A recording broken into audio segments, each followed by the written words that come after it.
बता सकते। सवा सवा मन डंडू ला के जड़ा हथियार खान जो श्रीनगर जम्मू कश्मीर का जड़ा सूबेदार से वो सवा सवा मन के डंडू ला के रोटी खाता सी। उस वेले जिहड़े मंडल सी पंडितां दे मंडल सी, बड़े बड़े विद्वानां दे मंडल सी, उन्होंने मंडलों ने सारे ने इकट्ठे हो करके कृपा राम दत्त मटौर के रहने वाले जिहड़े सारिਆਂ ਦੇ मुखी सन, सारे देश के जिन्ने भी मंडल सी वो सारे मंडलों के मुखी सन। तो सारे मंडल के विद्वानों ने जाके पंडित कृपा राम दत्त जी को बेनती की कि आप अपने धर्म को बचाने वास्ते कोई हीला करिए। तो गुरमता होया तो भाई कृपा राम जी गुरु नानक साहब जी के घर में जानते सी, क्योंकि विद्वान सी, पढ़े लिखे सी। जिस तरह हुण तां डिग्रियां PhD आ, UGC नैट आ, सो इदां दीयां डिग्रियां जिहड़ियां उस वेले सारियां डिग्रियां तो वड्डी डिग्री जिहड़ी सी वो पंडित कृपा राम दत्त को सी। विद्वान सी, कोई एवें कैवें नहीं सी। वो सारे विद्वानां दी 500 जिहड़े विद्वान सी उन्होंने गुरमता करके फिर आपां गुरु तेग बहादुर साहब को गुरु नानक की गद्दी को चलदे, जिहड़े सभी साझे बालता का उपदेश दिंदे सारिਆਂ ਦੇ वास्ते उन्होंने तत्पर हैं। उन्होंने को जाके बेनती करिए कि सन गुरु तेग बहादुर महाराज साहब जी को आए। उस वेले गुरु गोबिंद सिंह साहब महाराज की उम्र 8.5 साल की। जो आके बेनती की तो गुरु साहब जी सोच में पे तो गुरु गोबिंद सिंह जी महाराज जी नेड़े आके बैठे हैं। पिता जी तुसी किहड़ी सोच में पे हो, क्यों चुप हो, ये कौन लोग हैं, की कहते हैं? गुरु साहब जी ने बेनती की कि इन्हों के धर्म को खतरा, तो फिर कहते खतरा किवें ठीक किया जा सकता, इन्हों के धर्म परिवर्तन करवा रहे समय के हाकम, कहते किसी वड्डे महापुरुष की बलिदान की लोड़ है। अखा मिट्टियां गुरु साहब जी ने सारी सृष्टि से चक्कर लाया, पर पिता जी ने कहते महाराज जी मैंने सारी सृष्टि में कोई नहीं तुहाडे वर्गा महापुरुष दिखता, तुसीं इन्हां दे धर्म नूं बचाओ। मैं पिता तो बिना अपनी जिंदगी गुजार लवांगा। माता नानकी जी ना भी सलाह हुई, माता गुजर कौर जी ना भी सलाह हुई। तो माता जी ने भी कहा मैं साडे देश दीआं धीआं भैणां दे सुहाग बचाउण वास्ते मैं अपना सुहाग सारे देश वास्ते बलिदान करने वास्ते किया। माता नानकी जी ने भी आग्ञा दी, अपने परिवार तो आग्ञा लैके गुरु साहब जी फिर आप पैदल चल के दिल्ली विखे अपना बलिदान देने वास्ते गए। सो गुरु प्यारिओ ये महान शाना मता इतिहास मनाउण वास्ते सानूं सारिआं नूं इकट्ठे हो करके गुरु साहब जी की एडी वड्डी कुर्बानी वो सिख धर्म लिए नहीं कली की, सारे वास्ते की, सारे देश वास्ते, सारे धर्मां नूं सत्कार करना चाहिए। उत्थे साडे सिख वीर भी कई बारी गुरदेव सिंह RSS दे चल गया, इदां दे साडे विच भी हैगे आ जिहड़े सानूं निंदण वाले भी हैं। ते एकता ना होने वास्ते ऐसे एजेंसियां काम कर रही, जिहड़ा साडा हिंदू ते सिख दा पाड़ा पाउणा चाहुंदियां, उन्हां तो भी सानूं सचेत होने की लोड़ आ। साडे बाणियां दे विच भी कई गलत काम कर रहे हैं, हिंदू वीरां विच हिंदू बन के भी कई गलत काम कर रहे हैं, उन्हां तो सानूं सचेत होने की लोड़ आ। सानूं देश की एकता ते अखंडता दे विच योगदान पाउण की लोड़ आ। सभे सांझी वाल सरदान तू किसे ना दिसे बाहरा जीओ। श्री गुरु ग्रंथ साहब सांझी वालता का उपदेश दिंदे हन ते सारिआं दा भला मंगदे हन। इस करके सरबत के भले वास्ते सानूं अपने देश के भले वास्ते, क्योंकि बाकी देश भी सानूं दबाउणा चाहुंदे हैं। हिंदुस्तान की बहुत वड्डी ताकत आ ते बाकी अमेरिका वर्गे देश, होर जिहड़े देश हैं चाइना वर्गे देश, रूस वर्गे देश जिहड़े आ साडे देश नूं दबा के इहदे उत्ते राज करना चाहुंदे, जिस तरह अंग्रेज़ां ने कीता सी। थोड़ी गिणती विच आए सारे हिंदुस्तान ते राज कर लिया, पर पंजाब विच 50 साल नहीं बन दिते महाराजा रणजीत सिंह ने। उस वेले साडा जिहड़ा इत्थे दा 1 रुपया इंग्लैंड के 13 पाउंड बनते सी, अज उत्थे दा 1 पाउंड जिहड़ा इत्थे 120 रुपये बनदे। किड्डी वड्डी साडी स्ट्रोंग इकनॉमी सी। सो इन्हां गल्लां नूं सोच के अपने देश नूं अगे वधाउण वास्ते सानूं एकता की लोड़ आ। होए एकत्र मिलो मेरे भाई, दुविधा दूर करो ले बिलाज हार नामे के होवो जोड़ी, गुरमुख बैसो सभा बचा। सारिआं नूं इकट्ठे होकर अपने पंजाब की अपने देश की राखी वास्ते, अपने देश नूं अगे वधाउण वास्ते साडे बच्चे विदेशों में पढ़न जाते आ, उत्थे नौकरियां करते आ, उत्थे जाके दिहाड़ियां करते हैं। इन्हां गल्लां तो आपां नूं सरकारां नूं भी अपील करनी चाहिदी आ। सो एक अपील मैं करदा कि आपां वीरवाल दिवस ते कई इतराज़ करते आ, इस करके आपां नूं साहिबजादिआं दी शहादत का दिन, जिद्दां गुरु तेग बहादुर महाराज साहब जी की शहादत का दिन मनाउंदे हन साडी हिंदुस्तान की सरकार, पंजाब सरकार। वो वीरवाल दिवस की जगह ना ही बदलना, ना तो उन्होंने लेना जी, ਉਹ ਬੇਨਤੀ ਹੈ ਕਿ ਆਪਾਂ ਮੋਦੀ ਸਾਹਿਬ ਤੱਕ ਇਹ ਖਬਰ ਪਹੁੰਚਾਈਏ ਕਿ ਉਹਨਾਂ ਨੂੰ ਸਾਹਿਬਜ਼ਾਦਿਆਂ ਦੀ ਸ਼ਹੀਦੀ ਦਿਵਸ ਨੂੰ ਸਮਰਪਿਤ ਜਿਹੜੇ ਪ੍ਰੋਗਰਾਮ ਹਨ ਉਹਨਾਂ ਦਾ ਇਹ ਨਾਂ ਦਿੱਤਾ ਜਾਵੇ, ਸਰਲੇਖ ਬਦਲ ਕੇ, ਕਿਉਂਕਿ ਨਾ ਤਾਂ ਸਾਹਿਬਜ਼ਾਦਿਆਂ ਦੇ ਮਨਾਉਣੇ ਸਕੂਲਾਂ ਵਿੱਚ, ਪਰ ਜੇ ਉਹ ਵੀਰ ਬਾਲ ਦਿਵਸ, ਕੋਈ ਵੀ ਵੀਰ ਹੋ ਸਕਦਾ ਨਹੀਂ, ਬਾਲ ਵੀ ਕੋਈ ਹੋ ਸਕਦਾ, ਪਰ ਸਾਹਿਬਜ਼ਾਦੇ ਤਾਂ ਸਾਹਿਬਜ਼ਾਦੇ ਸੀ। ਇਸ ਕਰਕੇ ਉਹ ਨਾਂ ਜਿਹੜਾ ਹੈ ਆਪਾਂ ਸਾਰੀ ਸਰਕਾਰ ਨੂੰ ਬੇਨਤੀ ਕਰਕੇ ਇਹਨੂੰ ਨਾਂ ਨੂੰ ਵੀ ਆਪਾਂ ਸਾਹਿਬਜ਼ਾਦਿਆਂ ਦਾ ਸ਼ਹਾਦਤ ਸ਼ਹੀਦੀ ਦਿਵਸ ਜਿਹੜਾ ਹੈ ਉਹਨੂੰ ਆਪਾਂ ਪ੍ਰਚਾਰ ਕਰੀਏ। ਉਹਦਾ ਕੋਈ ਵਿਦਵਾਨ ਸੱਜਣ ਤੁਸੀਂ ਸਾਰੇ ਬੈਠੇ ਹੋ, ਉਹਦਾ ਕੋਈ ਟਾਈਟਲ ਬਣਾ ਕੇ, ਕੋਈ ਹੈਡਿੰਗ ਬਣਾ ਕੇ ਆਪਾਂ ਉਸ ਸਰਕਾਰ ਨੂੰ ਬੇਨਤੀ ਕਰੀਏ ਕਿ ਆਪਾਂ ਇਤਰਾਜ਼ ਨਹੀਂ ਰਹਿਣ ਦੇਣਾ ਕਿਸੇ ਦਾ ਵੀ, ਆਪਾਂ ਸਾਰਿਆਂ ਨਾਲ ਮਿਲ ਕੇ ਚੱਲਣਾ। ਤੇ ਸਭੇ ਸਾਂਝੀ ਵਾਸ ਦਾ ਕਿਸੇ ਨਾ ਕਿਸੇ ਬਾਹਰ ਆ ਜੀ, ਉਹ ਸਾਰੇ ਮਿਲ ਕੇ ਆਪਾਂ ਆਪਣੇ ਦੇਸ਼ ਦੀ, ਪੰਜਾਬ ਦੀ ਤਰੱਕੀ ਵਾਸਤੇ ਯੋਗਦਾਨ ਪਾਈਏ। ਉੱਥੇ ਗੁਰੂ ਨਾਨਕ ਸਾਹਿਬ ਜੀ ਦਾ ਇੱਕ ਵਚਨ ਹੈ, ਪਵਨ ਗੁਰੂ ਪਾਣੀ ਪਿਤਾ ਮਾਤਾ ਧਰਤ ਮਹੱਤ।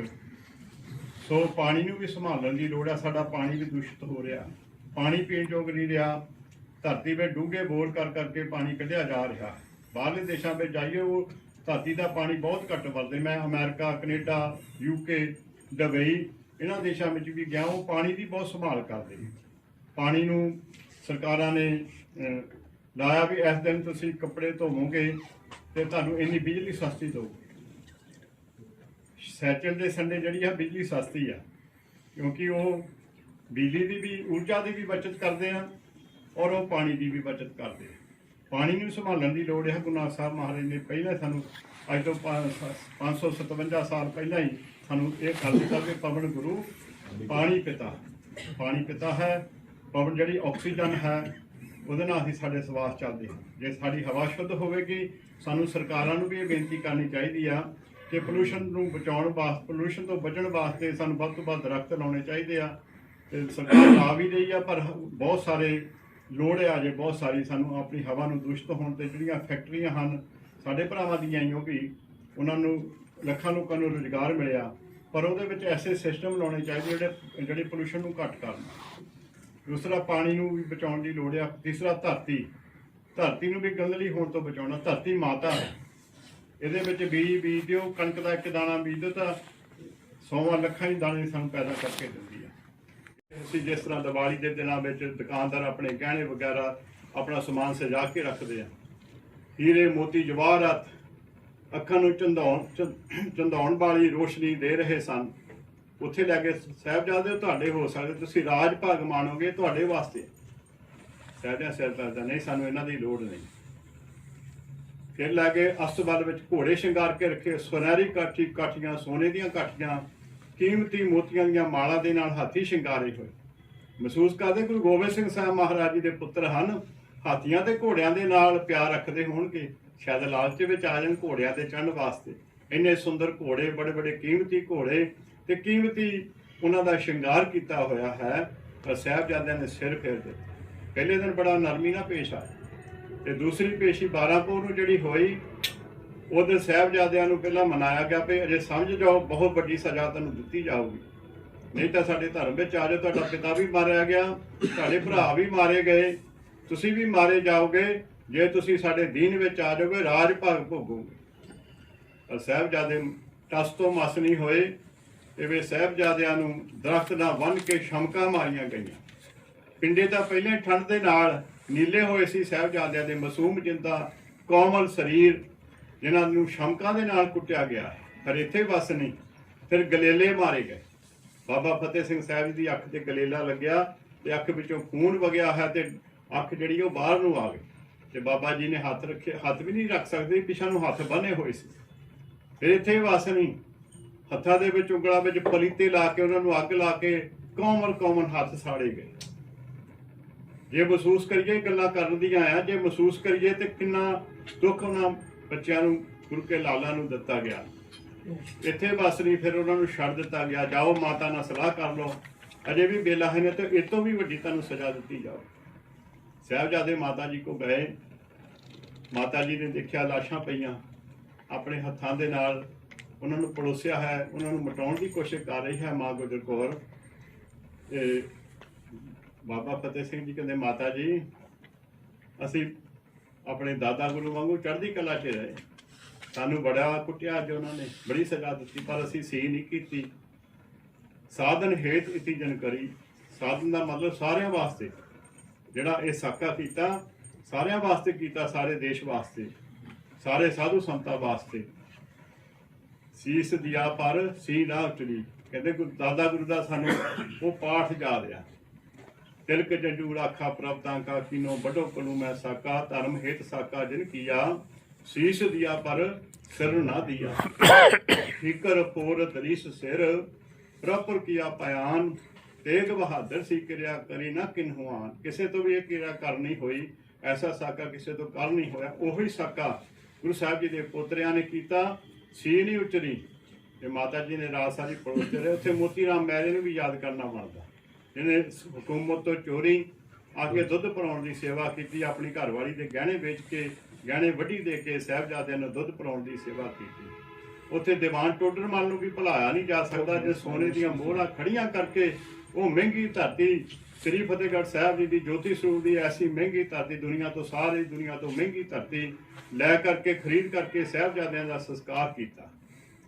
ਗੁਰਮੁਖ ਪਿਆਰੇ ਦੂਸਰੇ ਦਿਨ ਫਿਰ ਜਦੋਂ ਨਾ ਮੰਨੇ ਸਾਹਿਬਜ਼ਾਦੇ, ਤੇ ਮਾਤਾ ਜੀ ਨੂੰ ਬਾਬਾ ਫਤਿਹ ਸਿੰਘ ਜੀ ਨੇ ਅੰਮ੍ਰਿਤ ਵੇਲੇ ਪੁੱਛਿਆ, ਮਾਤਾ ਜੀ ਸਾਡੇ ਸਾਰਿਆਂ ਤੋਂ ਵੱਡਾ ਕੌਣ? ਕਹਿੰਦੇ ਤੁਹਾਡੇ ਦਾਦਾ ਗੁਰੂ। ਕਹਿੰਦੇ ਫਿਰ ਉਹ ਤਾਂ ਸ਼ਹੀਦ ਹੋ ਗਏ, ਹੁਣ ਕਹਿੰਦੇ ਮੈਂ ਤੁਹਾਡੀ ਦਾਦੀ।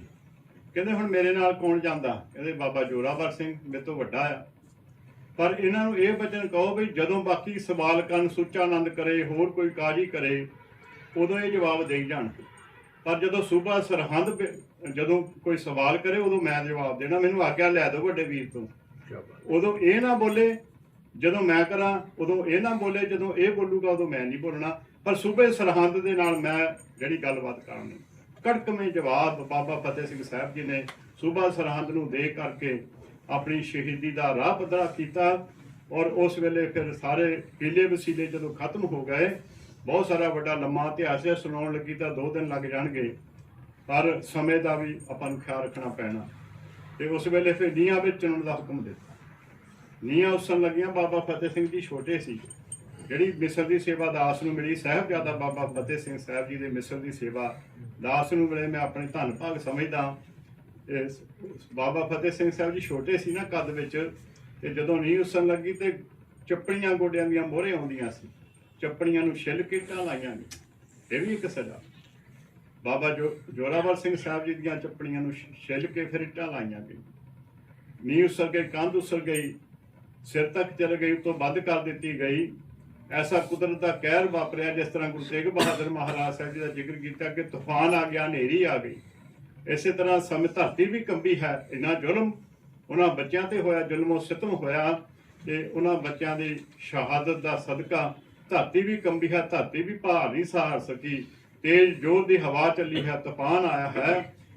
ਜਿਹੜੀ ਨੀਂਹ ਸੀ ਉਹ ਹਲੇ ਗਿੱਲੀ ਸੀ, ਕੰਧਾਂ ਇੱਟਾਂ ਗਿੱਲੀਆਂ ਸੀ, ਤੇ ਉਹ ਨੀਂਹ ਡਿੱਗ ਪਈ ਹੈ। ਸਾਹਿਬਜ਼ਾਦੇ ਇੱਟਾਂ ਹੇਠਾਂ ਆ ਗਏ। ਇੱਥੇ ਵੀ ਸਬਰ ਨਹੀਂ ਜ਼ੁਲਮ ਦਾ। ਸਾਹਿਬਜ਼ਾਦਿਆਂ ਨੂੰ ਇੱਟਾਂ ਹੇਠੋਂ ਕੱਢਿਆ ਗਿਆ ਹੈ। ਫਿਰ ਉਹਨਾਂ ਨੂੰ ਮੁਮਿਆਈ ਪਿਲਾ ਕੇ ਉਹਨਾਂ ਨੂੰ ਹੋਸ਼ ਵਿੱਚ ਆਂਦਾ ਕਿ ਅਜੇ ਵੀ ਅਸੀਂ ਤੁਹਾਡਾ ਇਲਾਜ ਕਰਾ ਕੇ ਤੁਹਾਨੂੰ ਫਿਰ ਠੀਕ ਕਰ ਲਵਾਂਗੇ, ਅਜੇ ਵੀ ਵੇਲਾ ਹੈ, ਨਹੀਂ ਤਾਂ ਇਹ ਤੋਂ ਵੱਡੀ ਸਜ਼ਾ ਵੀ ਤੁਹਾਡੇ ਵਾਸਤੇ ਤਿਆਰ ਹੈ। ਤਾਂ ਸਾਹਿਬਜ਼ਾਦੇ ਨੇ ਸਿਰ ਫੇਰ ਦਿੱਤਾ। ਜਦੋਂ ਸਿਰ ਫੇਰ ਦਿੱਤਾ, ਫਿਰ ਉਸ ਵੇਲੇ ਜਲਾਦਾਂ ਨੂੰ ਕਿਹਾ, ਕਿ ਜਲਾਦਾਂ ਨੇ ਜਵਾਬ ਦੇ ਦਿੱਤਾ, ਕਹਿੰਦੇ ਐਸਾ ਇਹ ਸਾਡੀ ਸ਼ਰ੍ਹਾ ਦੇ ਵੀ ਖਿਲਾਫ ਹੈ ਕਿ ਸ਼ੀਰਖੋਰ ਬੱਚਿਆਂ ਨੂੰ ਐਡੀ ਵੱਡੀ ਸਜ਼ਾ ਅਸੀਂ ਨਹੀਂ ਦੇ ਸਕਦੇ, ਕਿਉਂਕਿ ਇਹਨਾਂ ਦਾ ਕਸੂਰ ਨਹੀਂ, ਇਹਨਾਂ ਨੇ ਤਾਂ ਕੀੜੀ ਵੀ ਨਹੀਂ ਮਾਰੀ। ਇੰਨਾ ਹੀ ਕਸੂਰ ਆ ਵੀ ਗੁਰੂ ਗੋਬਿੰਦ ਸਿੰਘ ਸਾਹਿਬ ਮਹਾਰਾਜ ਜੀ ਸੁਪੁੱਤਰ ਆ, ਇਹੀ ਕਸੂਰ ਆ ਨਾ। ਇਹਨਾਂ ਤੇ ਕੀੜੀ ਵੀ ਨਹੀਂ ਮਾਰੀ, ਇਹਨਾਂ ਦੇ ਕੋਈ ਦੋਸ਼ ਆਇਦ ਨਹੀਂ ਹੁੰਦਾ, ਅਸੀਂ ਨਹੀਂ ਮਾਰ ਸਕਦੇ ਇਹਨਾਂ ਨੂੰ।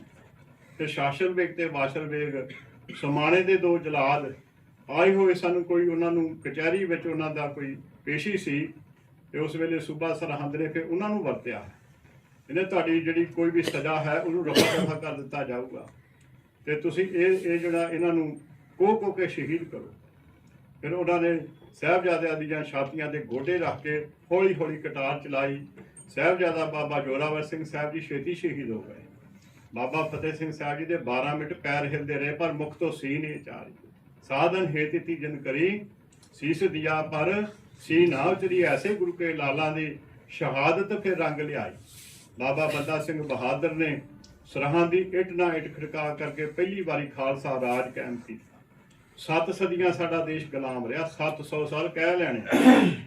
ਰਾਜੇ ਜ਼ੁਲਮ ਕਰਦੇ ਰਹੇ, ਅਸੀਂ ਸਹਿੰਦੇ ਰਹੇ। ਨਾ ਕੋਈ ਘੋੜਿਆਂ ਤੇ ਚੜ ਸਕਦਾ ਸੀ, ਨਾ ਕੋਈ ਉੱਚਾ ਦਮਾਲਾ ਪੱਗ ਬੰਨ੍ਹ ਸਕਦਾ ਸੀ। ਪੁਰਾਣੇ ਪੰਡਤ ਜਿਹੜੇ ਸੀ ਉਹ ਵੀ ਤੁਰਨਾ ਛੱਡ ਕੇ ਮਗਰ ਨੂੰ ਲੜ ਛੱਡ ਕੇ ਪੱਗਾਂ ਬੰਨ੍ਹਦੇ ਸੀ। ਕੇਸਾਧਾਰੀ ਪੰਡਤ ਹੋਇਆ ਕਰਦੇ ਸੀ। ਸੋ ਨਾ ਤਾਂ ਪੱਗ ਬੰਨ੍ਹਣ ਦਾ ਹੁਕਮ ਸੀ, ਛੋਟਾ ਮੋਟਾ ਕੋਈ ਕੱਪੜਾ ਬੰਨ੍ਹ ਸਕਦੇ ਸੀ, ਨਾ ਕੋਈ ਘੋੜਿਆਂ ਤੇ ਚੜ ਸਕਦਾ ਸੀ, ਨਾ ਕੋਈ ਉੱਚੀ ਆਵਾਜ਼ ਵਿੱਚ ਕੀਰਤਨ ਕਰ ਸਕਦਾ ਸੀ। ਮੰਦਰਾਂ ਵਿੱਚ ਟਲ ਖੜਕਣੇ ਬੰਦ ਹੋ ਗਏ ਸੀ। ਗੁਰੂ ਘਰਾਂ ਦੇ ਵਿੱਚ ਦੀਵਾਨ ਲੱਗਣੇ ਬੰਦ ਹੋ ਗਏ ਸੀ। ਉਹ ਸਾਹਿਬਜ਼ਾਦਿਆਂ ਦੀ ਅਦੁੱਤੀ ਕੁਰਬਾਨੀ ਦਾ ਸਦਕਾ, ਲਾਸਾਨੀ ਕੁਰਬਾਨੀ, ਜਿਹਦਾ ਕੋਈ ਸਾਨੀ ਨਹੀਂ, ਹੋਰ ਕੋਈ ਕਰ ਵੀ ਨਹੀਂ ਸਕਿਆ। ਜਿਸ ਤਰ੍ਹਾਂ ਦਾਦਾ ਗੁਰੂ ਦੇ ਤੇਗ ਬਹਾਦਰ ਸੀ, ਕਿਰਿਆ ਕਰੀ ਨਾ ਕਿਨੂੰ ਆਨ, ਇਸੇ ਤਰ੍ਹਾਂ ਗੁਰੂ ਕੇ ਪੋਤਿਆਂ ਨੇ ਵੀ ਇਸੇ ਤਰ੍ਹਾਂ ਅਸਹਿ ਤੇ ਅਕਹਿ ਘਟ ਸਹਾਰਦਿਆਂ ਹੋਇਆਂ ਸ਼ਹੀਦੀਆਂ ਪ੍ਰਾਪਤ ਕੀਤੀਆਂ, ਜੋ ਸਾਡੇ ਵਾਸਤੇ ਚਾਨਣ ਮਨਾਰਾ ਹਨ। ਅੱਜ ਸਾਨੂੰ ਸਿੱਖ ਜਿਹੜੇ ਹਨ ਤੇ ਹਿੰਦੂ ਵੀਰ ਜਿਹੜੇ ਹਨ ਇਕੱਠੇ ਹੋ ਕੇ ਉਹਨਾਂ ਸਾਹਿਬਜ਼ਾਦਿਆਂ ਦਾ ਸ਼ਹੀਦੀ ਗੁਰਪੁਰਬ, ਗੁਰੂ ਤੇਗ ਬਹਾਦਰ ਮਹਾਰਾਜ ਦਾ ਸ਼ਹੀਦੀ ਗੁਰਪੁਰਬ, ਗੁਰੂ ਗੋਬਿੰਦ ਸਿੰਘ ਸਾਹਿਬ ਮਹਾਰਾਜ ਜੀ ਦੇ ਪੁਰਬ ਸਾਨੂੰ ਸਾਰਿਆਂ ਨੂੰ ਇਕੱਠੇ ਹੋ ਕੇ ਮਨਾਉਣੇ ਚਾਹੀਦੇ ਹਨ। ਸਾਡੀ ਹਿੰਦੁਸਤਾਨ ਦੀ ਸਰਕਾਰ ਨੇ ਯਤਨ ਕੀਤਾ ਹੈ, ਸ੍ਰੀ ਮੋਦੀ ਜੀ ਨੇ ਦਾਸ ਉਹਨਾਂ ਨੂੰ ਉਹਨਾਂ ਦੇ ਗ੍ਰਹਿ ਵਿਖੇ ਵੀ 50 ਮਹਾਂਪੁਰਸ਼ਾਂ ਦਾ ਜਥਾ ਲੈ ਕੇ ਗਿਆ ਸੀ ਤੇ ਮਿਲਿਆ ਸੀ, ਸਾਨੂੰ ਦਸਤਾਰ ਬੰਨ੍ਹ ਕੇ ਮਿਲੇ। ਉਹ ਬਹੁਤ ਪਿਆਰ ਕੀਤਾ ਤੇ ਉਹ ਗੁਰੂ ਨਾਨਕ ਸਾਹਿਬ ਮਹਾਰਾਜ ਜੀ ਦੀ ਹਿਸਟਰੀ ਦੀ ਇੱਕ ਬੁੱਕ ਵੀ ਉਹਨਾਂ ਨੇ ਸਾਤੋਂ ਰਿਲੀਜ਼ ਕਰਾਈ। ਸੋ ਜਿਸ ਵੇਲੇ ਨਵਾਂ ਪਾਰਲੀਮੈਂਟ ਬਣਿਆ ਉਹਦੇ ਵਿੱਚ ਵੀ ਸਾਨੂੰ ਇਨਵਾਈਟ ਕਰਕੇ ਤੇ ਉੱਥੇ ਸਾਰੀ ਕਾਰਵਾਈ ਜਿਹੜੀ ਸਾਨੂੰ ਦਰਸ਼ਨ ਕਰਵਾਏ। ਸੋ ਯਤਨ ਕੀਤਾ। ਮੈਂ ਧੰਨਵਾਦ ਕਰਦਾ ਹਾਂ ਕਿ ਗੁਰੂ ਤੇਗ ਬਹਾਦਰ ਮਹਾਰਾਜ ਸਾਹਿਬ ਜੀ ਦਾ ਲਾਲ ਕਿਲੇ ਤੇ ਸ਼ਹੀਦੀ ਗੁਰਪੁਰਬ ਮਨਾਇਆ ਜਾਂਦਾ ਹੈ। ਜਿਸ ਲਾਲ ਕਿਲੇ 'ਚੋਂ ਫਰਮਾਨ ਹੁੰਦੇ ਸੀ, ਪਰ ਇੱਥੇ ਬਜ਼ੁਰਗ ਵਡੇਪਾ ਹੈ, ਮਾਤਾ ਜੀ 80 ਸਾਲ ਤੋਂ ਉੱਪਰ ਉਮਰ ਹੈ, ਉਧਰ 7 ਸਾਲ ਤੇ 9 ਸਾਲ ਦੀਆਂ ਜਿੰਦਾਂ ਹਨ, ਜਿਨ੍ਹਾਂ ਨੂੰ ਉਸ ਵੇਲੇ ਠੰਡੇ ਬੁਰਜ ਵਿੱਚ ਰੱਖ ਕੇ ਇੱਕ ਸਜ਼ਾ ਦਿੱਤੀ ਗਈ। ਇੱਥੇ ਬਸ ਨਹੀਂ ਕਿ ਭੁੱਖੇ ਰੱਖਿਆ ਗਿਆ, ਉਹਨਾਂ ਨੂੰ ਖਾਣ ਪੀਣ ਵਾਸਤੇ ਹੁਣ ਵੀ ਜੇਲ੍ਹਾਂ ਵਿੱਚ ਖਾਣਾ ਦਿੱਤਾ ਜਾਂਦਾ, ਭਾਵੇਂ ਕੋਈ ਗ੍ਰਿਫਤਾਰ ਕੀਤਾ ਹੋਵੇ, ਹਵਾਲਾਤ ਵਿੱਚ ਹੋਵੇ, ਭਾਵੇਂ ਜੇਲ੍ਹ ਵਿੱਚ ਹੋਵੇ। ਇਹ ਮਨੁੱਖੀ ਅਧਿਕਾਰਾਂ ਦੀ ਗੱਲ ਹੈ। ਮਨੁੱਖੀ ਅਧਿਕਾਰਾਂ ਤੋਂ ਪਰੇ ਜਾ ਕੇ ਮਨੁੱਖੀ ਅਧਿਕਾਰਾਂ ਦਾ ਹਨਨ ਹੋਇਆ ਕਿ ਸਾਹਿਬਜ਼ਾਦਿਆਂ ਨੂੰ, ਇੱਕ ਤਾਂ ਨਾਬਾਲਿਗ ਸਨ, ਉਹਨਾਂ ਦੇ ਕੋਈ ਕਸੂਰ ਨਹੀਂ ਸੀ। ਵੱਡੇ ਸਾਹਿਬਜ਼ਾਦੇ ਮੈਦਾਨੇ ਜੰਗ ਅੰਦਰ ਲੜੇ ਹਨ। ਜੇ ਸਕਤਾ ਸਕਤੇ ਕੋ ਮਾਰੇ ਤਾਂ ਮਨ ਰੋਸ ਨਾ ਹੋਏ। ਉਹਨਾਂ ਨੇ ਸੂਰਾ ਸੋ ਪਹਿਚਾਨੀਏ ਜੋ ਲੜੇ ਦੀਨ ਕੇ ਹੇਤ, ਪੁਰਜਾ ਪੁਰਜਾ ਕੱਟ ਮਰੇ ਕਬੂ ਨਾ ਛੱਡੇਗੀ। ਇਹ ਬਾਣੀ ਦੀਆਂ ਪਵਿੱਤਰ ਤੁਕਾਂ ਤੇ ਪਹਿਰਾ ਦਿੰਦਾ ਹੋਇਆ ਆਪਣੇ ਸਰੀਰ ਦਾ ਤੁੰਬਾ ਹੋ ਕਰਕੇ ਸ਼ਹੀਦੀਆਂ ਪ੍ਰਾਪਤ ਕੀਤੀਆਂ, ਪਰ ਕੋਈ ਰੋਸ ਨਹੀਂ। ਉਹਨਾਂ ਨੇ ਲੱਖਾਂ ਨੂੰ ਮਾਰਿਆ। 1.25 ਲੱਖ ਸੇ ਇੱਕ ਲੜਾਊਂ ਤਵੇ ਗੋਬਿੰਦ ਸਿੰਘ ਨਾਮ ਕਹਾਊਂ। 10 ਲੱਖ ਦਾ ਘੇਰਾ ਸੀ, ਅਸਾਮੀ ਜੰਗ, ਕੋਈ ਮੁਕਾਬਲਾ ਨਹੀਂ ਸੀ। ਇੱਕ ਪਾਸੇ 40 ਸਿੱਖ, ਉਹ ਵੀ ਭੁੱਖ ਨਿਭਾਣੇ, ਸ਼ਸਤਰ ਵੀ ਉਹਨਾਂ ਕੋਲ ਨਹੀਂ, ਕਿਉਂਕਿ ਸਮੇਂ ਦੀ ਸਰਕਾਰ ਕੋਲ ਤੋਪਾਂ ਵੀ ਸੀ, ਬੰਦੂਕਾਂ ਵੀ ਸੀ, ਬਹੁਤ ਸਾਰੇ ਤੀਰ ਸਨ, ਬਹੁਤ ਸਾਰੇ ਸ਼ਸਤਰ ਸਨ। ਇੱਧਰ ਸੀਮਤ ਸ਼ਸਤਰ ਸਨ, ਸੀਮਤ ਹਥਿਆਰ ਸਨ। ਉਹਨਾਂ ਸੀਮਤ ਹਥਿਆਰਾਂ ਦੇ ਨਾਲ ਗੁਰੂ ਸਾਹਿਬ ਜੀ ਨੇ ਐਸੀ ਉਹਨਾਂ ਸਿੱਖਾਂ ਦੇ ਵਿੱਚ ਰੂਹ ਫੂਕੀ ਹੈ ਗੁਰਬਾਣੀ ਦੀ। ਗੁਰਬਾਣੀ ਛਕਾ ਕੇ ਅੰਮ੍ਰਿਤ ਛਕਾ ਕੇ, ਅੰਮ੍ਰਿਤ ਦਾ ਮਤਲਬ ਹੈ ਮ੍ਰਿਤੂ ਰਹਿਤ, ਅੰਮ੍ਰਿਤ, ਮ੍ਰਿਤੂ ਤੋਂ ਰਹਿਤ ਕਰ ਦਿੱਤਾ। ਗੁਰੂ ਕੇ ਖਾਲਸੇ ਨੂੰ, 5 ਪਿਆਰਿਆਂ ਨੂੰ ਜਦੋਂ ਅੰਮ੍ਰਿਤ ਛਕਾਇਆ, ਸ੍ਰੀ ਕੇਸਗੜ੍ਹ ਸਾਹਿਬ ਜੀ ਦੀ ਪਵਿੱਤਰ ਧਰਤੀ ਤੇ ਉਹਨਾਂ ਦੇ ਪਹਿਲਾਂ ਸੀਸ ਭੇਟ ਲੈ, ਮੁੜ ਕੇ ਮ੍ਰਿਤਕ ਕੋ ਜੀ ਬਾਲਣ ਹਾਰ, ਭੁੱਖੇ ਕੋ ਦੇਵਤ ਆਧਾਰ। ਸੋ ਮਾਰਜ ਵਾਲੇ ਸਤਿਗੁਰੂ ਆਪ, ਸਤਿਗੁਰੂ ਜੀ ਮਾਰ ਵੀ ਸਕਦੇ, ਜਿਉਂਦੇ ਵੀ ਕਰ ਸਕਦੇ। ਉਹਨਾਂ ਨੂੰ ਲੜਾਈਆਂ ਲੜਨੇ ਦੀ ਲੋੜ ਨਹੀਂ ਸੀ, ਵੈਸੇ ਸਾਰਾ ਕੁਝ ਫਤਿਹ ਕਰ ਸਕਦੇ। ਪਰ ਸਾਨੂੰ ਸਿਖਾਇਆ ਕਿ ਕਿਤੇ ਮੇਰੇ ਸਿੱਖ ਤੇ ਮੇਰੇ ਦੇਸ਼ ਦੇ ਲੋਕਾਂ ਦੇ ਐਸਾ ਸਮਾਂ ਆ ਜਾਵੇ, ਇਹ ਆਪਣੀ ਰੱਖਿਆ ਆਪ ਕਰ ਸਕਣ ਤੇ ਜ਼ੁਲਮ ਦਾ ਟਾਕਰਾ ਕਰ ਸਕਣ। ਜਿਹਨਾਂ ਨੇ ਕਦੀ ਨੰਗੀ ਕਰਦ ਨਹੀਂ ਸੀ ਪਕੜੀ, ਉਹਨਾਂ ਨੂੰ ਕਿਰਪਾਨ ਫੜਾ ਕੇ ਮੈਦਾਨੇ ਜੰਗ ਅੰਦਰ ਉਹਨਾਂ ਤੋਂ ਲੜਾਈ ਕਰਵਾਈ, ਉਹਨਾਂ ਤੋਂ ਯੁੱਧ ਕਰਵਾਇਆ। ਇਸ ਤਰ੍ਹਾਂ ਜੋ ਮਹੰਤ ਕਿਰਪਾਲ ਦਾਸ ਜੀ ਪੌਂਡਾ ਸਾਹਿਬ ਜੀ ਦੀ ਧਰਤੀ ਤੇ ਜਿਹੜੇ ਉਦਾਸੀ ਸਾਧੂ ਸੀ, ਨਿਰਮਲੇ ਸੰਤ ਸੀ, ਭਗਵੇਂ ਕੱਪੜੇ ਪਾਉਂਦੇ ਸੀ, ਨਾਮ ਜਪਦੇ ਸੀ, ਤੇ ਉਹਨਾਂ ਨੇ ਵੀ ਉਸ ਵੇਲੇ ਉਹਨਾਂ ਦੇ ਨਾਲ ਜਿਹੜੇ ਸੇਵਕ ਸੀ ਗੁਰੂ ਸਾਹਿਬ ਜੀ ਦੇ ਲੰਗਰ ਵਿੱਚੋਂ ਪ੍ਰਸ਼ਾਦਾ ਛਕਦੇ ਹੁੰਦੇ ਸੀ। ਤੇ ਜਦੋਂ ਭੰਗਾਣੀ ਦਾ ਯੁੱਧ ਦਾ ਨਾਂ ਸੁਣਿਆ ਤੇ ਸਾਰੇ ਭੱਜ ਗਏ ਤੇ ਮਹੰਤ ਕਿਰਪਾਲ ਦਾਸ ਜੀ ਅੱਗੇ ਆਏ। ਆ ਕਰਕੇ ਜੱਗ ਕੀਤਾ ਉਹਨਾਂ ਨੇ ਆਪਣੇ ਕੁੱਤਕੇ ਦੇ ਨਾਲ, ਜਿਹੜਾ ਉਹਨਾਂ ਦੇ ਕੋਲ ਸਲੋਤਰ ਸੀ ਵੱਡਾ ਸ਼ਰਦਾਈ ਰਗਣ ਵਾਲਾ, ਉਹਦੇ ਨਾਲ ਮਹਾਰਾਜ ਨੇ ਆਪਣੀ ਬਾਣੀ ਵਿੱਚ ਵੀ ਜ਼ਿਕਰ ਕੀਤਾ ਹੈ ਉਹਨਾਂ ਦਾ। ਤੇ ਮਹਾਰਾਜ ਨੇ ਕਿਹਾ ਤੁਸੀਂ ਲਾਜ ਰੱਖ ਲਈ ਨਿਰਮਲਿਆਂ ਦੀ ਤੇ ਉਦਾਸੀਆਂ ਦੀ। ਇਹ ਤਾਂ ਸਾਰੇ ਭੱਜ ਗਏ ਸੀ, ਬਾਕੀ ਇੱਕੋ ਹੀ ਸੂਰਮਾ ਪ੍ਰਗਟ ਹੋਇਆ ਤੇ ਨਿਰਮਲਿਆਂ ਨੂੰ ਵੀ ਲੜਾਤਾ ਜੰਗ। ਸੋ ਐਸੇ ਗੁਰੂ ਸਾਹਿਬ ਜੀ ਨੇ ਸ਼ਕਤੀ ਭਰੀ, ਐਸੇ ਉਹਨਾਂ ਦੇ ਬੋਲਾਂ ਦੇ ਵਿੱਚ ਤੇ ਕਲਮ ਦੇ ਵਿੱਚ ਸ਼ਕਤੀ ਸੀ। ਕਲਮ ਦੇ ਵਿੱਚ ਭਾਈ ਸਾਹਿਬ ਜੀ ਨੇ ਜ਼ਿਕਰ ਕੀਤਾ ਸਰਦਾਰ ਜਸਵੀਰ ਸਿੰਘ ਜੀ ਨੇ ਵੀ ਜ਼ਫਰਨਾਮੇ ਦੇ ਨਾਲ ਹੀ ਔਰੰਗਜ਼ੇਬ ਨੂੰ ਜਿਹੜਾ ਉਹਦਾ ਅੰਤਮ ਸਮਾਂ ਆਇਆ, ਐਸੇ ਬਚਨ ਕਲਮ ਦੇ ਵਿੱਚ ਲਿਖੇ ਕਲਮ ਦੇ ਨਾਲ ਜ਼ਫਰਨਾਮੇ ਦੇ ਵਿੱਚ ਪੜ੍ਹ ਕੇ ਉਹ ਸ਼ਰਮਸ਼ਾਰ ਹੋ ਗਿਆ ਕਿ ਇੰਨਾ ਕੁਛ ਕੀਤਾ ਮੈਂ, ਇਹਨਾਂ ਦੇ ਪੋਤਰੇ ਵੀ ਸ਼ਹੀਦ ਕਰ ਦਿੱਤੇ, ਪੁੱਤਰ ਵੀ ਸ਼ਹੀਦ ਕਰ ਦਿੱਤੇ, ਇਹਨਾਂ ਦਾ ਪਿਤਾ ਵੀ ਸ਼ਹੀਦ ਕਰ ਦਿੱਤਾ, ਪਰ ਫਿਰ ਵੀ ਗੁਰੂ ਗੋਬਿੰਦ ਸਿੰਘ ਨੂੰ ਅਸੀਂ ਫੜ ਨਹੀਂ ਸਕੇ। ਫਿਰ ਉਹਨੂੰ ਨਮੋਸ਼ੀ ਵੀ ਆਈ, ਫਿਰ ਉਹਨੂੰ ਆਪਣੇ ਕੀਤੇ ਤੇ ਪਛਤਾਵਾ ਵੀ ਹੋਇਆ। ਸੋ ਐਸੇ ਬਚਨ, ਐਸੇ ਨਿਰਾਲੇ ਬਚਨ ਜਿਹੜੇ ਸਾਹਿਬ ਜੀ ਨੇ ਕੀਤੇ ਆਪਣੀ ਜੀਵਨ ਜ਼ਿੰਦਗੀ ਦੇ ਅੰਦਰ। 42 ਸਾਲ ਦੀ ਉਮਰ ਦੇ ਵਿੱਚ 14 ਜੰਗਾਂ ਲੜੀਆਂ, ਔਰ ਇੱਥੇ ਵਾਸਰੀ ਸ੍ਰੀ ਦਸਮ ਗ੍ਰੰਥ ਸ੍ਰੀ ਗੁਰੂ ਗ੍ਰੰਥ ਸਾਹਿਬ ਮਹਾਰਾਜ ਜੀ ਦੁਬਾਰੇ ਲਿਖਾਇਆ। ਪਹਿਲਾਂ ਗੁਰੂ ਅਰਜਨ ਦੇਵ ਜੀ ਨੇ ਲਿਖਵਾਉਣਾ ਕੀਤਾ, ਉਸ ਤੋਂ ਬਾਅਦ ਗੁਰੂ ਸਾਹਿਬ ਜੀ ਨੇ ਸ੍ਰੀ ਦਮਦਮਾ ਸਾਹਿਬ ਜੀ ਦੀ ਪਵਿੱਤਰ ਧਰਤੀ ਤੇ ਭਾਵੇਂ ਪੁੱਤਰ ਵੀ ਸ਼ਹੀਦ ਹੋ ਗਏ। ਇੰਨੀਆਂ ਜੰਗਾਂ ਲੜਨ ਤੋਂ ਬਾਅਦ ਮੁਕਤਸਰ ਸਾਹਿਬ ਦੀ ਜੰਗ ਤੋਂ ਬਾਅਦ ਜੋ ਦਮਦਮਾ ਸਾਹਿਬ ਜੀ ਦੀ ਪਵਿੱਤਰ ਧਰਤੀ ਤੇ ਭਾਈ ਮਨੀ ਸਿੰਘ ਸਾਹਿਬ ਜੀ ਨੂੰ ਜਿਹਨਾਂ ਨੇ ਬੰਦ ਕਟਵਾਇਆ, ਉਹਨਾਂ ਨੂੰ ਦਿੱਲੀ ਤੋਂ ਸੱਦਿਆ। ਮਾਤਾ ਜੀ ਦੇ ਨਾਲ ਗਏ ਸੀ, ਮਾਤਾ ਸਾਹਿਬ ਕੌਰ ਜੀ, ਮਾਤਾ ਸੁੰਦਰ ਕੌਰ ਜੀ ਦੇ ਨਾਲ ਦਿੱਲੀ ਵਿਖੇ। ਉੱਥੋਂ ਆਏ ਹਨ, ਨਾਲ ਮਾਤਾਵਾਂ ਆਈਆਂ ਤੇ ਮਾਤਾਵਾਂ ਨੇ ਉਸ ਵੇਲੇ ਪੁੱਛਿਆ ਸਾਹਿਬਜ਼ਾਦੇ ਕਿੱਥੇ ਹਨ, ਦਿਸਦੇ ਨਹੀਂ ਗੁਰੂ ਸਾਹਿਬ ਜੀ। ਉਸ ਵੇਲੇ ਸਾਡੇ ਵੱਲ ਹੱਥ ਕਰਕੇ ਕਿਹਾ ਸੀ, ਇਨ ਪੁੱਤਰਨ ਕੇ ਸੀਸ ਪਰ ਵਾਰ ਦੀਏ ਸੁਤ ਚਾਰ ਗੁਏ ਤੋਂ ਕਿਆ ਹੁਆ ਜੀਵਤ ਲੱਖ ਹਜ਼ਾਰ। ਸਾਡੇ ਵੱਲ ਸਾਰਿਆਂ ਵੱਲ ਹੱਥ ਕਰਕੇ ਕਿਹਾ ਸੀ, ਇਹਨਾਂ ਪੁੱਤਰਾਂ ਤੋਂ ਮੈਂ ਆਪਣੇ ਚਾਰੇ ਪੁੱਤਰ ਵਾਰ ਦਿੱਤੇ। ਬਿੰਦੀ ਪੁੱਤਰ ਨਾਦੀ ਪੁੱਤਰਾਂ ਦੇ ਉੱਤੋਂ ਦੀ ਵਾਰ ਦਿੱਤੇ ਸਤਿਗੁਰੂ ਸੱਚੇ ਪਾਤਸ਼ਾਹ ਜੀ ਨੇ। ਫਿਰ ਉੱਥੇ ਗੁਰੂ ਗ੍ਰੰਥ ਸਾਹਿਬ ਜੀ ਦੁਬਾਰੇ ਸੰਪੂਰਨਤਾ ਹੋਈ। ਗੁਰੂ ਗ੍ਰੰਥ ਸਾਹਿਬ ਜੀ 3 ਗੁਰਪੁਰਬ ਮਨਾਏ ਜਾਂਦੇ। ਇੱਕ ਪਹਿਲਾ ਪ੍ਰਕਾਸ਼ ਗੁਰਪੁਰਬ ਸ੍ਰੀ ਹਰਿਮੰਦਰ ਸਾਹਿਬ ਮਨਾਇਆ ਜਾਂਦਾ, ਜੋ ਗੁਰੂ ਅਰਜਨ ਦੇਵ ਜੀ ਮਹਾਰਾਜ ਜੀ ਨੇ ਪੋਥੀ ਪਰਮੇਸ਼ਰ ਕੇ ਥਾਂ ਦੇ ਰੂਪ ਵਿੱਚ ਭਾਈ ਗੁਰਦਾਸ ਜੀ ਪਾਸੋਂ ਲਿਖਵਾਉਣਾ ਕੀਤਾ ਸੀ, ਤੇ ਪਹਿਲਾ ਪ੍ਰਕਾਸ਼ 1604 ਨੂੰ ਹੋਇਆ। ਤੇ ਦੂਸਰਾ ਸੰਪੂਰਨਤਾ ਦਿਵਸ ਜੋ ਤਖਤ ਸ੍ਰੀ ਦਮਦਮਾ ਸਾਹਿਬ ਤੇ 9 ਮਹੀਨੇ 9 ਦਿਨ 9 ਘੜੀਆਂ ਤੇ 9 ਪਲ ਦਾ ਸਮਾਂ ਲਾ ਕਰਕੇ ਸ੍ਰੀ ਗੁਰੂ ਗ੍ਰੰਥ ਸਾਹਿਬ ਮਹਾਰਾਜ ਜੀ ਸੰਪੂਰਨਤਾ ਕੀਤੀ। ਇੱਕ ਮਨੁੱਖ ਦੇ ਜਨਮ ਵਾਸਤੇ ਵੀ ਤਕਰੀਬਨ ਇੰਨਾ ਸਮਾਂ ਲੱਗਦਾ, ਤਾਂ ਪ੍ਰਗਟ ਗੁਰੂ ਕੀ ਦੇਹ ਸ਼ਬਦ ਵਰਤੇ। ਦੇਹ ਜਿਹੜੀ ਆ ਮਨੁੱਖਾ ਦੇਹ ਵੀ ਹੈ ਤੇ ਗੁਰੂ ਗ੍ਰੰਥ ਸਾਹਿਬ ਵੀ ਦੇਹ ਹੈ, ਪ੍ਰਗਟ ਗੁਰਾਂ ਕੀ ਦੇਹ ਹੈ, ਤੇ ਇੱਕ ਦੇਹ ਬਣਨ ਵਾਸਤੇ ਵੀ ਇੰਨਾ ਕੁ ਸਮਾਂ ਲੱਗਦਾ। ਤੇ ਗੁਰੂ ਗ੍ਰੰਥ ਸਾਹਿਬ ਮਹਾਰਾਜ ਜੀ ਦੀ ਦੇਹ ਬਣਨ ਵਾਸਤੇ ਵੀ 9 ਮਹੀਨੇ 9 ਦਿਨ 9 ਘੜੀਆਂ ਤੇ 9 ਪਲ ਦਾ ਸਮਾਂ ਗੁਰੂ ਸਾਹਿਬ ਜੀ ਨੇ ਲਗਾਉਣਾ। ਉੱਥੇ ਆਪਣੇ ਆਤਮ ਰਸ ਨਾਲ ਵੀ ਜੁੜੇ ਰਹੇ। ਜਿੱਥੇ 20 ਰਸ ਦੇ 14 ਜੰਗਾਂ ਲੜੀਆਂ, ਉੱਥੇ ਆਤਮ ਰਸ ਵਿੱਚ ਰਹਿ ਕੇ ਸਤਿਗੁਰੂ ਜੀ ਨੇ ਸ੍ਰੀ ਗੁਰੂ ਗ੍ਰੰਥ ਸਾਹਿਬ ਮਹਾਰਾਜ ਜੀ ਲਿਖਿਆ। ਸੋ ਰਹੋ ਵਿਚਾਰ। ਸੋ ਸਾਹਿਬਜ਼ਾਦਿਆਂ ਨੂੰ ਠੰਡ ਵਿੱਚ ਤੇ ਭੁੱਖ ਦੀ ਸਜ਼ਾ, 2 ਸਜ਼ਾਵਾਂ ਹੋ ਗਈਆਂ। ਤੀਸਰੀ ਸਜ਼ਾ ਜੋ 12 ਪੋਹ ਦੀ ਦਿਨ ਵਾਲੇ ਦਿਨ ਦਿੱਤੀਆਂ ਗਈਆਂ। ਪਹਿਲਾਂ 11 ਪੋਹ ਨੂੰ ਸੱਦੇ ਗਏ, ਪਹਿਲੀ ਪੇਸ਼ੀ 11 ਪੋਹ ਨੂੰ ਹੋਈ ਤੇ ਸਾਹਿਬਜ਼ਾਦੇ ਨੂੰ ਲਾਲਚ ਦਿੱਤੇ ਗਏ। ਅੱਜ ਕੱਲ੍ਹ ਬੱਚਿਆਂ ਨੂੰ ਚੌਕਲੇਟ ਟੌਫੀਆਂ ਦੇ ਦਿਓ, ਝੱਟ ਮੰਨ ਜਾਂਦੇ। ਪਰ ਇਹ 7 ਸਾਲ ਤੇ 9 ਸਾਲ ਦੀਆਂ ਜਿੰਦਾਂ ਜਿਹੜੇ ਬੜੇ ਸੋਚ ਜਿਹੜੀ ਧਰਤੀ ਤੋਂ ਲੈ ਕੇ ਸਮਾਨ ਤੋਂ ਵੀ ਉੱਚੀ ਸੋਚ ਸੀ, ਉਹਨਾਂ ਗੁਰੂ ਕੇ ਲਾਲਾਂ ਦੀ ਹਿਮਾਲਿਆ ਪਰਬਤ ਤੋਂ ਵੀ ਵੱਡੇ ਜੇਰੇ ਸਨ ਉਹਨਾਂ ਗੁਰੂ ਕੇ ਲਾਲਾਂ ਦੀ। ਡੋਲੇ ਨਹੀਂ, ਕੜਕਵੇਂ ਜਵਾਬ ਸੂਬੇ ਨੂੰ ਦਿੰਦੇ ਰਹੇ। ਔਰ ਪਹਿਲੇ ਦਿਨ ਲਾਜ ਦੇ ਮਠਿਆਈਆਂ ਬਣਾ ਕੇ ਰੱਖ ਦਿੱਤੀਆਂ, ਉੱਥੋਂ ਦੀ ਨਿਗਾਏ ਗਏ ਹਨ। ਜਿਸ ਤਰ੍ਹਾਂ ਦੁਕਾਨਦਾਰ ਸਜਾ ਕੇ ਰੱਖਦੇ ਆ, ਮਹਿਕਾਂ ਛੱਡਦੀਆਂ ਮਠਿਆਈਆਂ ਪਦਾਰਥ ਬਣਾ ਕੇ, ਸਿਰ ਫੇਰ ਦਿੱਤਾ, ਨਹੀਂ ਤੁਮਾਰਾ ਤੁਮਕੋ ਖੂਬ ਹਮਾਰਾ ਹਮਕੋ ਖੂਬ। ਤੇਰੇ ਧਰਮ 'ਚ ਨਹੀਂ ਆਵਾਂਗੇ, ਤੈਨੂੰ ਮੁਬਾਰਕ ਆ, ਸਾਡਾ ਸਾਨੂੰ। ਤੇ ਫਿਰ ਲੈ ਕੇ ਹੋਇਆ ਸ੍ਰੀ ਫਤਿਹਗੜ੍ਹ ਸਾਹਿਬ ਜੀ ਦੀ ਧਰਤੀ ਤੇ ਆਪਣਾ ਪਵਿੱਤਰ ਖੂਨ ਡੋਲ ਕਰਕੇ ਸਾਡੇ ਦੇਸ਼ ਨੂੰ ਆਜ਼ਾਦੀ ਦਿਵਾਈ। ਜਿਨ੍ਹਾਂ ਦੇ ਦਾਦਾ ਗੁਰੂ ਧੰਨ ਗੁਰੂ ਤੇਗ ਬਹਾਦਰ ਮਹਾਰਾਜ ਸਾਹਿਬ ਜੀ ਬਾਰੇ ਆਪ ਜੀ ਨੇ ਸ੍ਰੀ ਜਸਵੀਰ ਸਿੰਘ ਜੀ ਪਾਸੋਂ ਸਰਵਣ ਕੀਤਾ ਹੈ। ਸਾਧਨ ਹੇਤ ਇਤੀ ਜਨ ਕਰੀ, ਸੀਸ ਦਿਆ ਸਰ ਸੀ ਨਾ ਉਚਰੀ।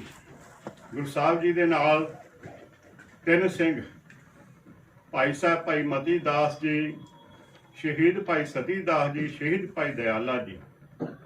ਅੱਜ ਦਿੱਲੀ ਵਿਖੇ ਕਹਿਰ ਹੋ ਰਿਹਾ ਹੈ। ਆਰਾ ਇੱਕ ਲੱਕੜਾ ਕੱਟਣ ਵਾਸਤੇ ਬਣਿਆ ਹੈ, ਪਰ ਇੱਕ ਮਨੁੱਖ ਦੇ ਉੱਤੇ ਆਰਾ ਚਲਾਇਆ ਜਾਣਾ ਹੈ।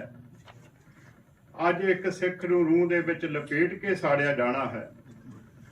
ਅੱਜ ਇੱਕ ਸਿੱਖ ਨੂੰ ਉਬਲਦੇ ਪਾਣੀ ਵਿੱਚ ਉਬਾਲੇ ਦੇ ਕੇ ਸ਼ਹੀਦ ਕੀਤਾ ਜਾਣਾ ਹੈ। पर जिस प्यारे सो निहों तिस आगे मर चलिए। गुरु तेग बहादुर महाराज साहब जी के सन्मुख हो करके तिन्ना सिखां नूं शहीद किया गया। असह ते अकह कट दे करके साधन हेठ इति जन करी शीश दिया पर सी ना उचरी। उन्होंने गुरसिखा ने सी नहीं उचरी, अपने शरीर का तन आरे का चरवाना किया। तो गुरमुख प्यारिओ धन गुरु तेग बहादुर महाराज साहब जी नूं डराउण वास्ते पहलां तिन्नां सिखां नूं शहीद किया। ये डर जान के इदां दे तसीहे सिखां नूं दिओ कि गुरु तेग बहादुर महाराज जी भै भीत हो जाण।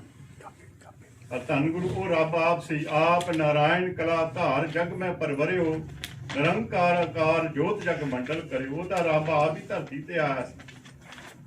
उन्हां नूं कुछ करने की लोड़ नहीं सी, एक सेकंड में धरती नूं पुट्ठी कर सकदे सी, पर सानू सिखाया जबल का मुकाबला सबर ना कर।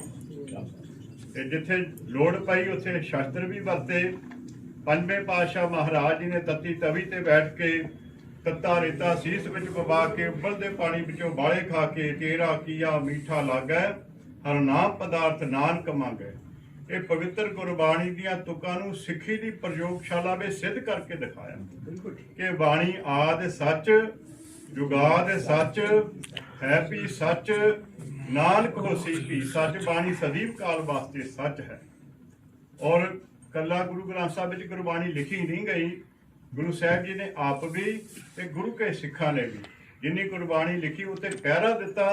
और जिस तरह मैडिकल साइंस के विद्यार्थी लैब दे विच प्रयोग करते हैं, सिद्ध करके दिखाते हैं कि आह चीज़ इस तरह बननी है, इस तरह गुरु साहब जी ने आप भी ते गुरु के सिखा ने भी सतगुरु जी के सन्मुख शहीदियां दे के सूरा सो पहचानिए जो लरे दीन के हेत पुरजा पुरजा कट मरे कबू न छाड़े खेत। पवित्र गुरबाणी दियां तुकां नूं भाई साहब भाई बनी सिंह साहब जी ने अपने शरीर का पुरजा पुरजा कटवा के बद बद कटवा के लाहौर निकास चौंक के अंदर शहीदी प्राप्त की, पर सिੱਖੀ सिदक नहीं हारिया। उन्होंने ईन नहीं मनी जिहड़े मना रहे सी मौके दे जो राजे सी। लड़ाई सी सत ते सता दी। गुरु साहब जी सच दे सत का मतलब सच सच की लड़ाई लड़ते सी। ते जिहड़े राजे महाराजे उस वेले होए औरंगजेब वर्गे जहांगीर वर्गे बाबर वर्गे वो सता दे लाज वास्ते लड़ाई करते सी। ते पहला इनकलाब गुरु नानक पातशाह महाराज जी ने शुरू किया। उस वेले आवाज़ बुलंद करके बाबर नूं जाबर भी कहा। भाई जसवीर सिंह जी ने सारा आप जी नूं बचन सुनाए हैं गुरबाणी के, सो वो दोहराउण की लोड़ नहीं।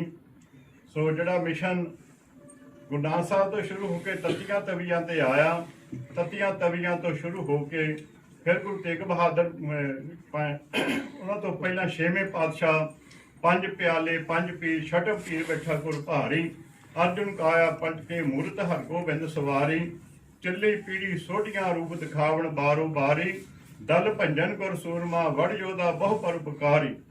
धन गुरु हरगोबिंद साहब महाराज जी ने जो समझी गल ये कि कली माला फेर के गल नहीं बननी, तत्तियां तवियां ते भी बैठ के देख लिया, तत्ता रेता भी सीस च पवा के देख लिया, उबलते पानी विच भी उबाले खाधे।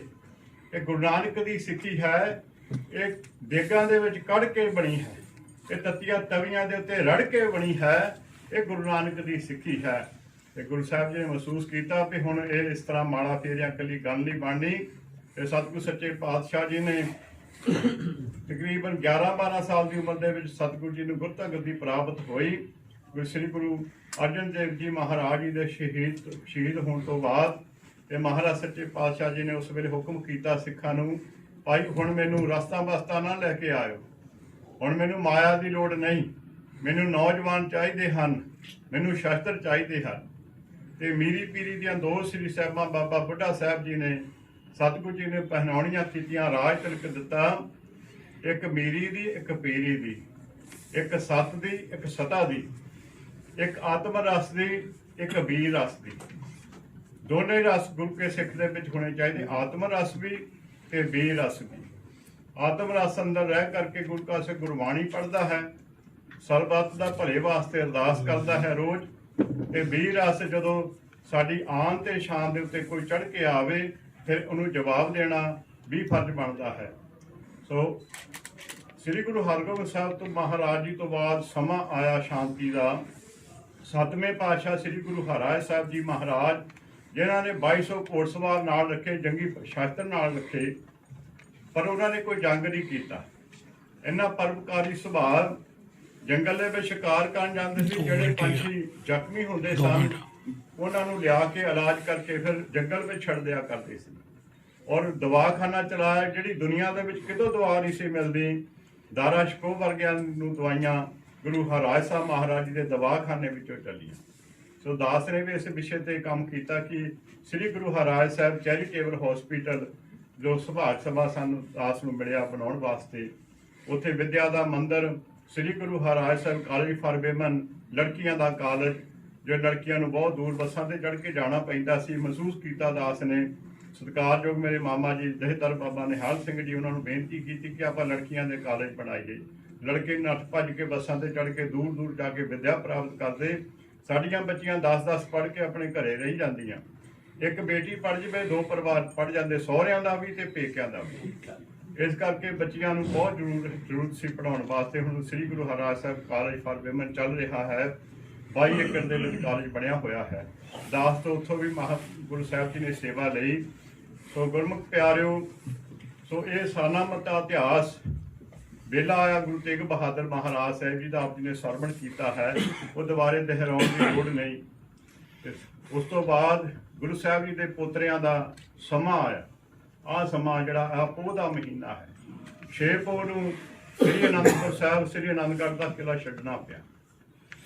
ਉਹ ਧਰਤੀ ਗੁਰੂ ਤੇਗ ਬਹਾਦਰ ਸਾਹਿਬ ਜੀ ਖਰੀਦੀ ਸੀ ਮੁੱਲ ਲੈ ਕੇ। ਜਿੱਥੇ ਆਪਣਾ ਮੁੱਲ ਖਰੀਦ ਹੋਵੇ ਉਹਨੂੰ ਕੋਈ ਛੱਡਦਾ ਨਹੀਂ, ਨਾ ਕੋਈ ਕਾਨੂੰਨ ਛਡਾ ਸਕਦਾ। ਪਰ ਉਸ ਵੇਲੇ ਕਾਨੂੰਨ ਨੂੰ ਛਿੱਕੇ ਟੰਗ ਕੇ 10ਵੇਂ ਪਾਤਸ਼ਾਹ ਮਹਾਰਾਜ ਜੀ ਦੇ ਨਾਲ 14 ਜੰਗਾਂ ਹੋਈਆਂ, ਪਰ ਮਹਾਰਾਜ ਨੇ ਕਿਤੇ ਵੀ ਚੜ੍ਹ ਕੇ ਨਹੀਂ ਗਏ। ਕੋਈ ਜੰਗ ਜਿਹੜੀ ਜਰ ਜੋਰੂ ਜ਼ਮੀਨ ਦੀ ਖਾਤਰ ਕੋਈ ਜੰਗ ਨਹੀਂ ਹੋਈ। ਜਿੱਥੇ ਮਹਾਰਾਜ ਜੀ ਨੇ 14 ਜੰਗਾਂ ਲੜੀਆਂ, ਉੱਥੇ ਸ੍ਰੀ ਦਸਮ ਗ੍ਰੰਥ, ਸਰਵਲੋ ਗ੍ਰੰਥ, ਸ੍ਰੀ ਦਸਮ ਗ੍ਰੰਥ ਦੇ ਵਿੱਚ ਸਾਰੇ ਧਰਮਾਂ ਦਾ ਗਿਆਨ ਹੈ। ਰਾਮਾ ਅਵਤਾਰ, ਕ੍ਰਿਸ਼ਨ ਅਵਤਾਰ, ਸਾਰੇ ਅਵਤਾਰਾਂ ਦਾ ਜਿਹੜਾ ਹੈ ਉਹ ਸੰਗਠਨ ਹੈ, ਜਿਹੜਾ ਸ੍ਰੀ ਦਸਮ ਗ੍ਰੰਥ ਹੈ। ਅੱਜ ਸਾਡੇ ਸਿੱਖ ਭਾਈ ਵੀ ਕਈ ਕਿੰਤੂ ਪਰੰਤੂ ਕਰਦੇ ਦਸਮ ਗ੍ਰੰਥ ਤੇ। ਮਹਾਰਾਜ ਜੀ ਨੇ ਮੇਲ ਕੀਤਾ ਹੈ ਸਾਡਾ ਹਿੰਦੂ ਭਰਾਵਾਂ ਦੇ ਨਾਲ, ਸਾਡੇ ਸਾਰੇ ਸੰਸਾਰ ਦੇ ਨਾਲ। ਕਿਸੇ ਨਾਲ ਵੈਰ ਵਿਰੋਧ ਖਾਲਸਾ ਨਹੀਂ ਰੱਖਦਾ, ਪਰ ਜਿਹੜਾ ਜ਼ੁਲਮ ਕਰਦਾ ਹੈ ਉਹਦਾ ਟੱਕਰਾ ਕਰਨ ਵਾਸਤੇ ਅਸੁਰ ਸੰਘਾਰ ਵੇਖੋ, ਦੁਰਜਨ ਕੇ ਮਾਰ ਵੇਖੋ, ਨਿਰਧਨ ਕੇ ਪਾਲ ਵੇਖੋ, ਖਾਲਸਾ ਬਣਾਏ ਹੋਇਆ। ਇਹ ਜਿਹੜਾ ਫੌਜ ਹੈ ਸ਼ਸਤਰਧਾਰੀ, ਇਹ ਤੁਹਾਡੀ ਰੱਖਿਆ ਵਾਸਤੇ, ਸਾਰੇ ਸੰਸਾਰ ਦੀ ਰੱਖਿਆ ਵਾਸਤੇ ਹੈ। ਜਿਸ ਤਰ੍ਹਾਂ para military force, BSF, Punjab police ਔਰ ਸਾਰੇ ਦੇਸ਼ ਦੀ ਪੁਲਿਸ ਜਿਹੜੀਆਂ ਹੈਗੀਆਂ ਏਜੰਸੀਆਂ, ਉਹ ਸਾਡੀ ਰੱਖਿਆ ਵਾਸਤੇ ਆ। ਉਹਨਾਂ ਕੋਲ ਸ਼ਸਤਰ ਆ। ਸ਼ਸਤਰ ਤੋਂ ਬਿਨਾਂ ਨਾ ਦੇਸ਼ ਦੀ ਰਾਖੀ ਹੋ ਸਕਦੀ ਆ, ਨਾ ਧਰਮ ਦੀ ਰਾਖੀ ਹੋ ਸਕਦੀ ਆ। ਪਰ ਗੁਰੂ ਕਾ ਖਾਲਸਾ ਜਿਹੜਾ ਤੁਹਾਡੇ ਸਾਰਿਆਂ ਵਾਸਤੇ ਬਣਾਇਆ, ਇਕੱਲੇ ਇੱਕ ਵਾਸਤੇ ਨਹੀਂ, ਸਿੱਖਾਂ ਵਾਸਤੇ ਨਹੀਂ। ਕਿਸੇ ਤੇ ਵੀ ਕੋਈ ਜ਼ੁਲਮ ਹੁੰਦਾ, ਉਹਦੀ ਰੱਖਿਆ ਕਰਨ ਵਾਸਤੇ ਗੁਰੂ ਕਾ ਖਾਲਸਾ ਸਦਾ ਵਾਸਤੇ ਤਤਪਰ ਰਹਿੰਦਾ। ਸੋ ਸਾਹਿਬਜ਼ਾਦਿਆਂ ਬਾਰੇ 2-4 ਬਚਨ ਕਰਕੇ ਆਪ ਜੀ ਤੋਂ ਖਿਬਾ ਲੈ ਲੈਣੀ ਹੈ ਕਿ ਸਾਹਿਬਜ਼ਾਦਿਆਂ ਨੂੰ ਕਿੰਨੀਆਂ ਸਜ਼ਾਵਾਂ ਦਿੱਤੀਆਂ ਗਈਆਂ। ਸਿੱਖੀ ਨਨਕਾਣਾ ਸਾਹਿਬ ਤੋਂ ਚੱਲੀ ਤੇ ਸਰਹੰਦ ਵਿਖੇ ਸੰਪੂਰਨਤਾ ਹੋਈ। ਸੋ ਬਾਬਾ ਜੋਰਾਵਰ ਸਿੰਘ, ਬਾਬਾ ਫਤਿਹ ਸਿੰਘ ਜੀ, ਇੱਥੇ 80 ਸਾਲ ਦੀ ਮਾਤਾ ਗੁਜਰ ਕੌਰ ਜੀ, ਪਰਿਵਾਰ ਦਾ ਵਿਛੋੜਾ ਹੋ ਗਿਆ। ਉਸ ਵੇਲੇ ਠੰਡ ਦਾ ਮੌਸਮ ਸੀ, ਆਪ ਉਹ ਮਹੀਨਾ ਦੰਦ ਕੜਕਾਊ ਠੰਡ ਚੱਲ ਰਹੀ ਸੀ, ਉੱਤੋਂ ਮੀਂਹ ਵੀ ਪੈ ਰਿਹਾ ਸੀ।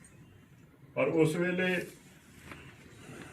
ਸਮੇਂ ਦੇ ਜਿਹੜੇ ਲੋਕ ਹਨ, ਕੁਝ ਲਾਲਚੀ ਵੀ ਹੁੰਦੇ, ਮਾਤਾ ਜੀ ਨੂੰ ਗ੍ਰਿਫਤਾਰ ਕਰਵਾ ਦਿੱਤਾ। ਜਿਹੜੇ ਮਹਾਰਾਜ ਦੇ ਅਨੰਦਪੁਰ ਸਾਹਿਬ ਵੀ ਰਹੇ, ਪਰ ਕਈ ਵਾਰੀ ਪੈਸਿਆਂ ਪਿੱਛੇ, ਸ਼ੋਹਰਤ ਪਿੱਛੇ ਕਈ ਵਾਰੀ ਜ਼ਮੀਨਾਂ ਵਿਕ ਜਾਂਦੀਆਂ। ਹੁਣ ਵੀ ਐਸਾ ਹੋ ਰਿਹਾ ਸਮੇਂ ਦੇ ਵਿੱਚ। ਸੋ ਐਸਾ ਸਾਹਿਬਜ਼ਾਦਿਆਂ ਨੂੰ ਮਰਿੰਡੇ ਦੇ ਹਾਕਮਾਂ ਕੋਲ ਫੜਾ ਕੇ ਜਾਨੀ ਖਾਂ ਮਾਨੀ ਖਾਂ ਗ੍ਰਿਫਤਾਰ ਕਰਕੇ ਗਏ। ਤੇ 10 ਪੋਹ ਨੂੰ ਜਿਹੜੇ ਸਾਹਿਬਜ਼ਾਦੇ ਮਾਤਾ ਗੁਜਰ ਕੌਰ ਜੀ ਠੰਡੇ ਬੁਰਜ ਵਿੱਚ, ਉਹ ਬੁਰਜ ਹੁਣ ਉਹ ਨਹੀਂ, ਦੁਬਾਰੇ ਢਾਹ ਕੇ ਦੁਬਾਰੇ ਬਣਾਇਆ ਗਿਆ। ਉਹ ਬੁਰਜ ਬਹੁਤ ਉੱਚਾ ਸੀ, 104-5 ਫੁੱਟ ਉੱਚਾ ਸੀ। ਤੇ ਉਹਦੇ ਗਰਮੀਆਂ ਨੂੰ ਠੰਡਕ ਲੈਣ ਵਾਸਤੇ ਵਜੀਦ ਖਾਂ ਉੱਥੇ ਬੈਠਿਆ ਕਰਦਾ ਸੀ। ਨਦੀ ਇੱਕ ਹੰਸਰਾ ਨਦੀ ਵਗਦੀ ਸੀ, ਜਿਹੜੀ ਹਵਾ ਹੈ ਉਹ ਹੰਸਰਾ ਨਦੀ ਦੇ ਪਾਣੀ ਨੂੰ ਟੱਚ ਕਰਕੇ ਜਦੋਂ ਬੁਰਜ ਵਿੱਚ ਵੱਜਦੀ ਸੀ ਤਾਂ ਉੱਥੇ ਗਰਮੀਆਂ ਨੂੰ ਵੀ ਠੰਡ ਲੱਗਣੀ ਸ਼ੁਰੂ ਹੋ ਜਾਂਦੀ ਸੀ। ਉਸ ਬੁਰਜ ਨੂੰ ਠੰਡਾ ਪਾਣੀ ਪਾ ਕੇ ਠਾਰਿਆ ਗਿਆ। ਸਾਹਿਬਜ਼ਾਦਿਆਂ ਨੂੰ, ਮਾਤਾ ਗੁਜਰ ਕੌਰ ਜੀ ਨੂੰ ਇੱਕ ਵਡੇਪਾ ਹੈ, ਇੱਕ ਬਚਪਨ ਹੈ। ਆਪਾਂ ਬੱਚਿਆਂ ਨੂੰ ਲਪੇਟ ਕੇ ਰੱਖਦੇ कि बच्चों को ठंड ना लग जाए। ते बुजुर्ग साहिब के अंदर 6 सिख गुरुओं के साथ साथ 30 उस समय तक के चोटी के जो संत थे इस भारत की परंपराओं, चाहे दुलाहे कबीर हो, चाहे जाट धन्ना जी हो, चाहे छिपा नामदेव जी हो, चाहे राजपूत पीपा जी हो, चाहे ब्राह्मण त्रिलोचन जी हो, चाहे सूफी फरीद जी हो, उनकी वाणी को गुरु ग्रंथ साहिब में दर्ज किया। और आज इन संतों को वही अदब, वही सत्कार, वही इज्जत, वही सम्मान जो गुरुओं को है। जब एक सिख, एक श्रद्धालु जब मत्था टेकता है गुरु ग्रंथ साहिब को, तो इन सारे संतों को वही सम्मान देता है जो गुरुओं को सम्मान देता है।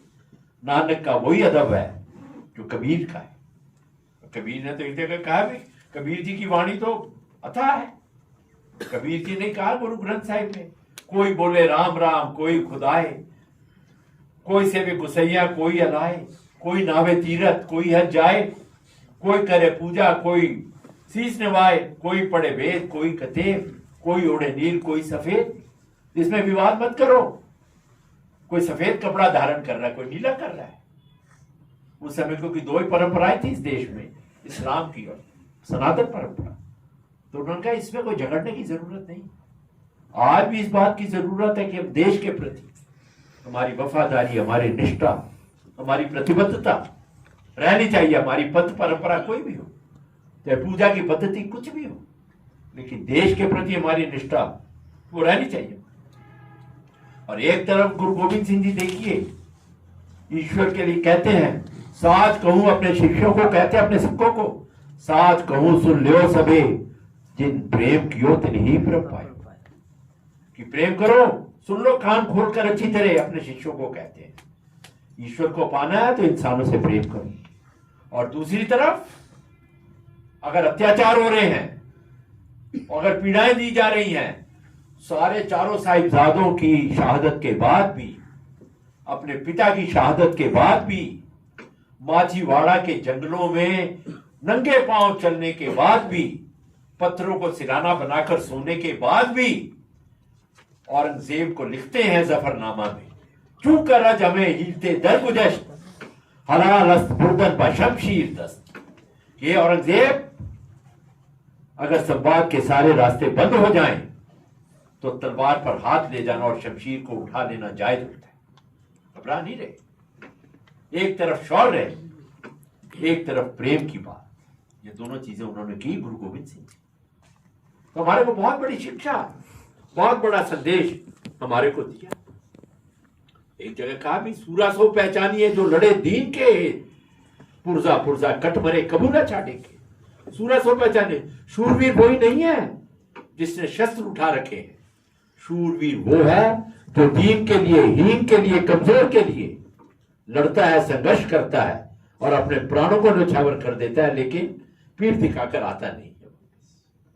कहा उन्होंने गुरु जी, जगह जगह पर उन्होंने। और जो समरसता की मैं बात आपको कर रहा था, एक जगह गुरु ग्रंथ साहिब में कहते हैं, सगल वनस्पत में बसंतर, सगल दूध में घिया, ऊंच नीच में जोत समाना, घट घट माधो जिया।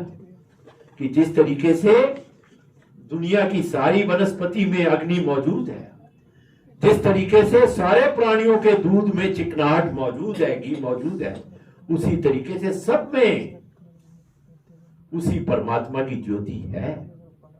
ऊंचा और नीचा तुम जिसको समझ रहे हो, ऊंच नीच में ज्योत समाना, घट घट माधो जी। उनके हर एक के अंदर वही माधव, वही ईश्वर, वही परमात्मा की ज्योति जल रही है। जिसको तुम ऊंचा कहो चाहे नीचा कहो, सब में एक सी ज्योति, कोई उससे अछूता नहीं। और एक और बड़ा काम उन्होंने जो किया गुरु ग्रंथ साहिब में, इन्होंने महापुरुषों ने मृत्यु का भय लोगों के मन से हटा दिया। एक जगह गुरु ग्रंथ साहिब में कहते हैं, सगल स्वर्ग की लंका होती रावण के अधिकाय, कहां गए दर बांधे हाथी क्षण में भई पर आए। कि वो रावण, सर्व स्वर्ण की लंका होती रावण के अधिकार, जिसके अधिकार में पूरी सोने की लंका थी, और हाथियों को ऐसे बांध रखा था, हजारों हाथियों को, कि मौत को कहता था मैंने मौत को इन हाथियों के पैरों में बांध दिया, ये मेरे पास आने वाली नहीं है। और क्षण में वही पर आए, एक क्षण नहीं लगा और पराई होगी। तो ये भाव उन्होंने, मृत्यु के भय को उन्होंने समझ लिया कि अगर इन लोगों में जो डर रहे हैं, कायरता में आगे हैं, इनमें अगर शौर्य भरना है तो इनमें से मौत का डर निकालना पड़ेगा। तो मौत के डर को निकाला। सिंगापुर की एक कहावत है, मैं लाइटर व्हील में इस बात को कह रहा हूं, सिंगापुर में एक कहावत है कि व्यक्ति को 3 के से बचना चाहिए। 3 के हैं, क्या बो, क्या जू, क्या सी। सिंगापुर का है ये तीनों वर्ड। तो क्या 3 के है, तीनों के से शुरू होते हैं ना, अल्फाबेट के से। तो क्या वो विफलता का भय, इससे बचना चाहिए। हम लोग कई बार डरते हैं ना, फियर ऑफ फेलियर, ये आदमी को कमजोर करता है। क्या वो फियर ऑफ फेलियर, क्या सू फियर ऑफ डेथ, और क्या सी फियर ऑफ वाइफ, पत्नी का भय।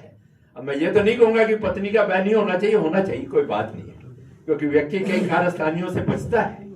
लेकिन विफलता के भय से बचना और मृत्यु के भय से बचना, ये बहुत महत्वपूर्ण है।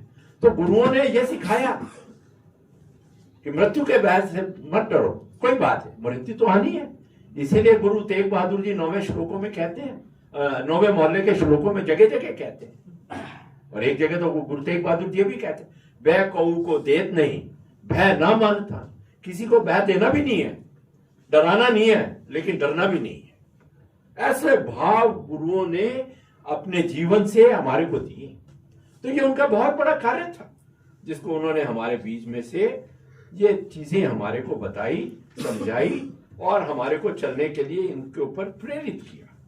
और गुरु गोविंद सिंह कहते भी, गुरु गोविंद सिंह जी ने जो कार्य किया इतना महत्वपूर्ण था।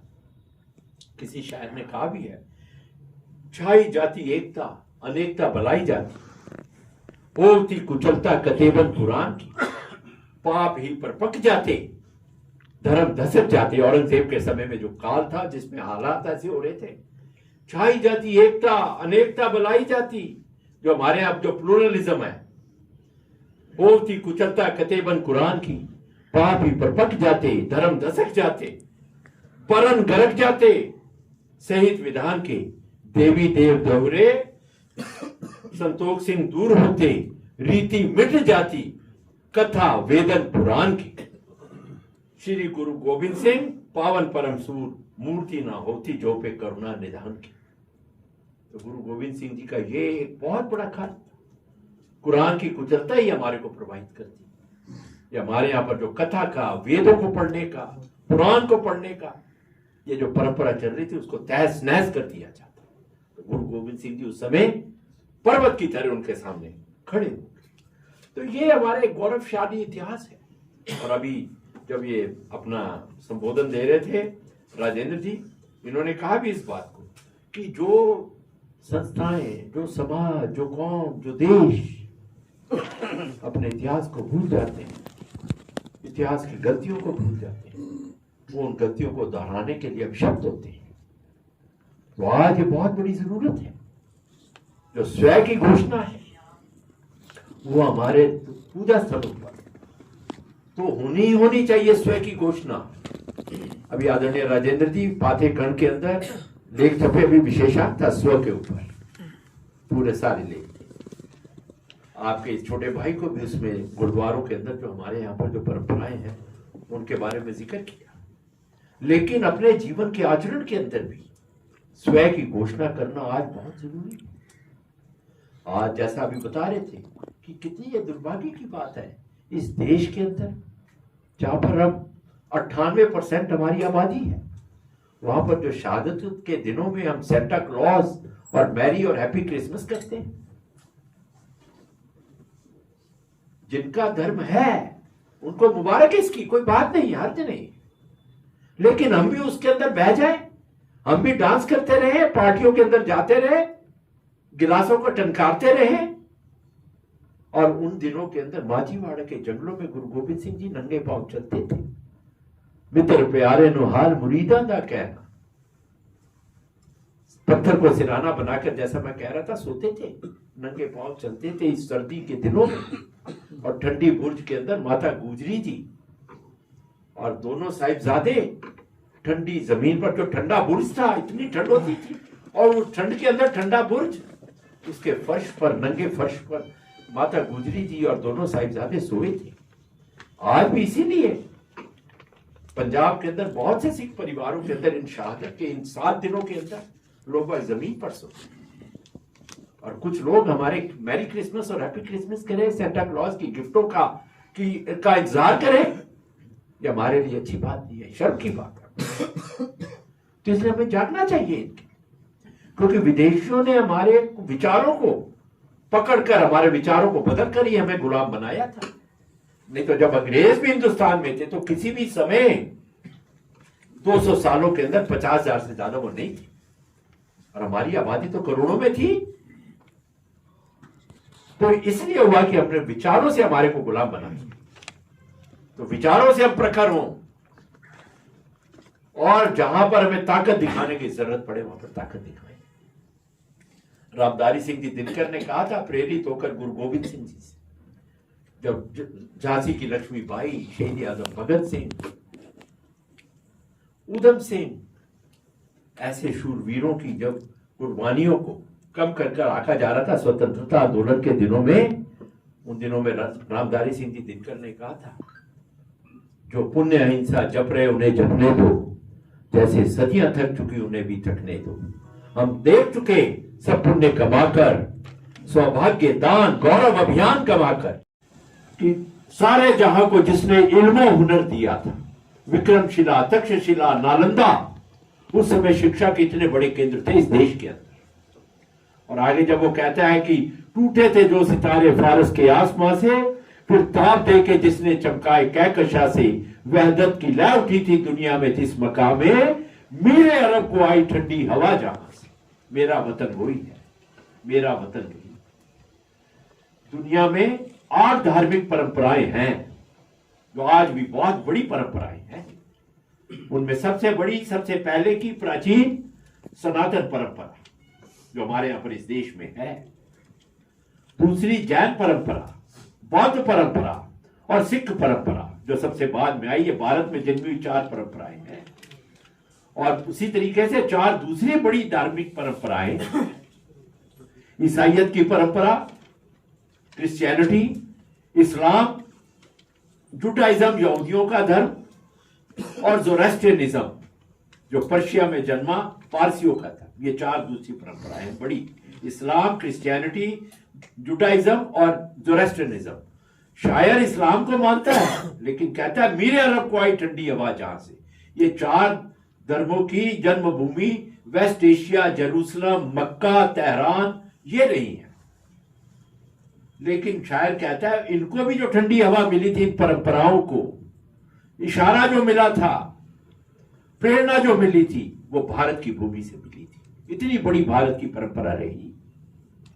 फिर एक काल ऐसा आया जिसका जिक्र अभी राजेंद्र जी कर रहे थे, अभी बाबा जी से भी जब बात हो रही थी नीचे, उसके बारे में बात हो रही थी कि किस तरीके से 1026, हालांकि उससे पहले भी 700 में देर सेन को जब चुनौती दी गई, लेकिन 1026 लोगों को मालूम जब सोमनाथ पर गजनी के महमूद ने आकर हमला किया और हमारी संस्कृति को, हमारी सभ्यता को, हमारे जीवन दर्शन को गहरी चोट पहुंचाने का काम प्रारंभ हुआ। और फिर वो 700 साल का काल एक ऐसा रहा, 700 क्या और 900 साल का ही काल हो गया, जब हमारी सारी चीजों को, हमारी संस्कृति को, हमारी सभ्यता को, हमारी धार्मिक परंपराओं को, रस्म रिवाज को, हमारे धर्म को, हमारी पंथ परंपरा को गहरी चोट पहुंचाने के काम हुए। हमारी सहनशीलता, हमारी सहिष्णुता, उसको कमजोरी और कायरता में बदलने का काम हुआ। कुछ समय पहले हमारे पूज्य सरसंघचालक जी ने भी इस बात को कहा था कि हिंदुस्तान शब्द का पहला प्रयोग गत 1000 वर्षों में किया प्रथम पर गुरुदेव गुरु नानक देव जी ने, जब उन्होंने उसमें लिखा, गुरु ग्रंथ साहिब में उनकी वाणी दर्ज है, खुरासान खसमाना किया, हिंदुस्तान डराया। आपे दोष न देई करता जमकर मुगल चढ़ाया। ऐती मार पई कुरलाने ताकि दर्द ना आया। गुरु नानक कह रहे हैं गुरु ग्रंथ साहब में दर्ज कि खुरासान से आने वाले अत्याचारियों ने, आतताइयों ने, आक्रमणकारियों ने लोगों को अत्याचार से पीड़ित कर रखा है। और हे ईश्वर, वो शिकायत करते हैं मीठी गुरु नानक ईश्वर को। लोग तो ईश्वर के व्यक्ति थे, ईश्वर के अवतार थे, ईश्वर के पैगंबर थे, ईश्वर के दूत थे। तो वो कहते हैं हे ईश्वर, इतना अत्याचार हो रहा है, लोग इतने पीड़ित हैं और आपको क्या दर्द नहीं हो रहा? उलाना करते हैं ईश्वर से कि खुरासान खसमाना किया, हिंदुस्तान डराया। ऐती मार पे कुरलाने ताकि दर्द ना आया। वो एक सिलसिला शुरू हो चुका था इस देश में। इन आतताइयों के आने के बाद और बाबर के आने के बाद यह अत्याचार का सिलसिला बढ़ गया था। फिर उसके बाद पंचम गुरु गुरु अर्जन देव जी के साथ क्या किया गया और उनका अपराध क्या था?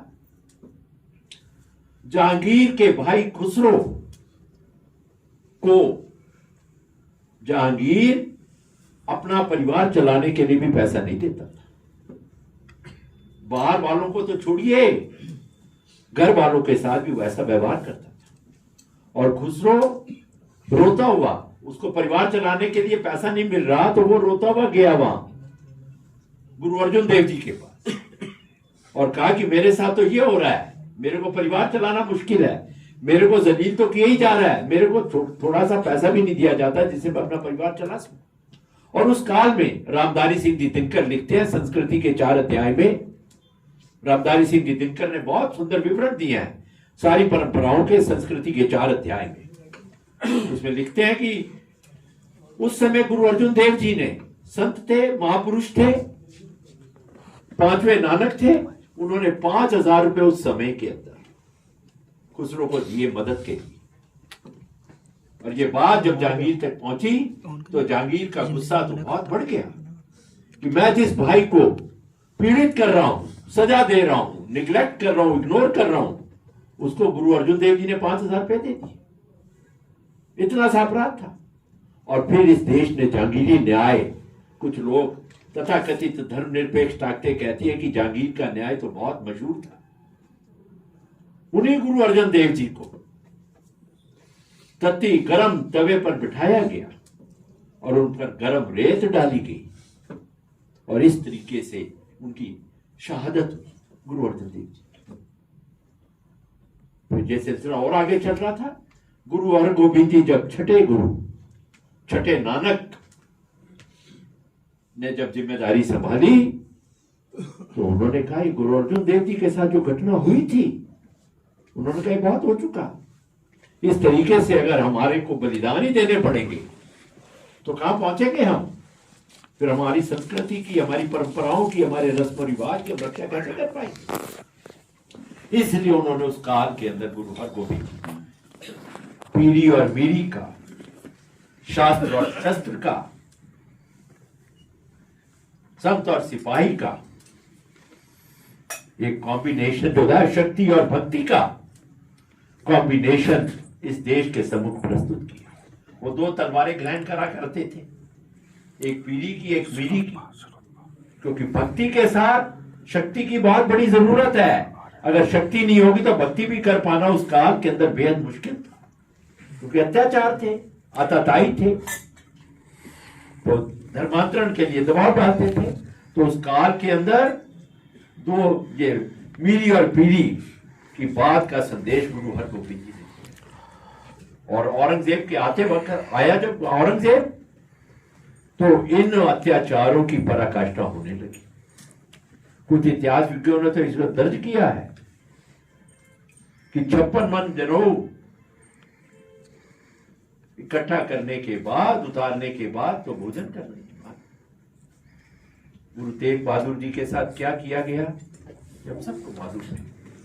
हिंद की चादर के पास किस तरीके से अत्याचार करने वालों से पीड़ित, जबरन धर्मांतरण का की चुनौती देने वाले से पीड़ित आनंदपुर साहब में जब वे लोग पहुंचे कश्मीर से, भाई सतीदास जी, मतीदास जी, दयाला जी, और उनको आग्रह किया, उस इतिहास को अब में से समझा।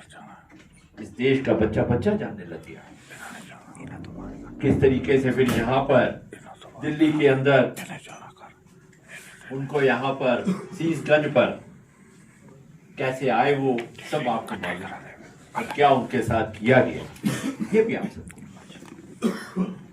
गुरु गोविंद सिंह जी 9 वर्ष के थे, और भाई जैता जी वहां पर जब शीश लेकर गए गुरु तेग बहादुर जी का, तो वहां पर ये जो वातावरण बना था, एक वो कवि ने तो कहा भी है, चलो चलाई हो रही, जब गुरु तेग बहादुर जी का शीश 25 नवंबर 1675 को शहीद किया गया उनको, वहां पर एक ऐसा वातावरण बना, अंधड़ आ गया, तेज हवाएं चलने लगी, आंधी तूफान का माहौल हो गया। उस समय लक्की शाह बंजारा ने कितना बड़ा त्याग किया, गुरु जी का तन लेकर। वो किसी ने कहा भी है, चलो चलाई हो रही गड़गड़ बरसे में, लक्की नगाया ले गए तू खड़ा तमाशा देख। वो तन को लेकर, गुरु तेग बहादुर जी के तन को लेकर जब एकदम अंदर आ गया, तो लक्की शाह बंजारा अपने बेटे नगाइया के साथ उनके तन को लेकर रायसीना पर लेकर, और देखो कितना बड़ा त्याग। सिर्फ उसके बाद झोपड़ी थी अपने घर की, खुद सर ढकने के लिए सिर्फ एक झोपड़ी थी, उसके अंदर उसने गुरु जी का तन को रखकर अरदास कर कर परंपरा मर्यादा का ध्यान रखते हुए उस झोपड़ी को ही आग लगा दी। और इस तरीके से गुरु जी की देह का दाह संस्कार उसने पूरी मर्यादा के साथ किया। और जैता जी गुरु तेग बहादुर जी का शीश लेकर अनंतपुर साहब पहुंचे, और वहां पर जैता जी को तमीर कहा उन्होंने, छाती से लगाए गुरु गोविंद सिंह जी ने कि जेता रंगरेटे गुरु के बेटे। उसी समय उन्होंने तय कर लिया गुरु गोविंद सिंह जी कि अत्याचार अब और नहीं सहे जाएंगे, पराकाष्ठा हो गई, और जो है ये बलिदान तो लगातार हम देते चले जाएंगे, लेकिन खड़ा होना। इसलिए बहुत ही महत्वपूर्ण जो इस देश की घटनाक्रम का एक बहुत महत्वपूर्ण काम था, वो हुआ 1699 बैसाखी के दिन, जो खालसा पंथ की सृजना की गुरु गोविंद सिंह। ना केवल वो वीरता के भाव के लिए, लेकिन एक और बड़ा इशारा, एक और बड़ा काम जो उस घटना ने किया इस देश के इतिहास के अंदर, सभी जातियों के, जो निम्न जातियों के लोग भी थे, उनको अमृत छकाकर एक बहुत बड़ी पोजीशन के ऊपर उनको लेकर आए। हस्तिनापुर से, द्वारका से, जगन्नाथपुरी से, लाहौर से और दिल्ली से, इन 5 स्थानों से, देश की ज्योग्राफिकली अलग अलग जगहों से, और फिर उसके साथ साथ अलग अलग जातियों के, जिनमें तथाकथित निम्न जातियों के लोग, उनको लेकर आए और उनको अमृत छकाकर उनको वीर बना दिया। 1.25 लाख से 1 लड़ाऊं, चिड़ियों से मैं बाज पढ़ाऊं, गिदड़ों से मैं शेर बनाऊं, तबे गोविंद सिंह नाम का। उनको ऐसी गरिमा दी, ऐसा स्थान दिया कि उनको सरदारी दी उन्होंने, और सरदारी देकर उनको लीडरशिप दी, उनको गुण गरिमा दी, उनको उनमें आत्मविश्वास संचारित कर दिया, उनमें आत्म गौरव संचारित कर दिया। ऐसे काम गुरु गोविंद सिंह जी ने उस समय ये किए, और कहा भी उन्होंने, कोई कोकु राज न देहे, जो लेहे निज बल से लेहे, बंदे का डर पर हूं ऐसे, मरद डरत के हरते जैसे। कि कोई किसी को राज ही नहीं देता है,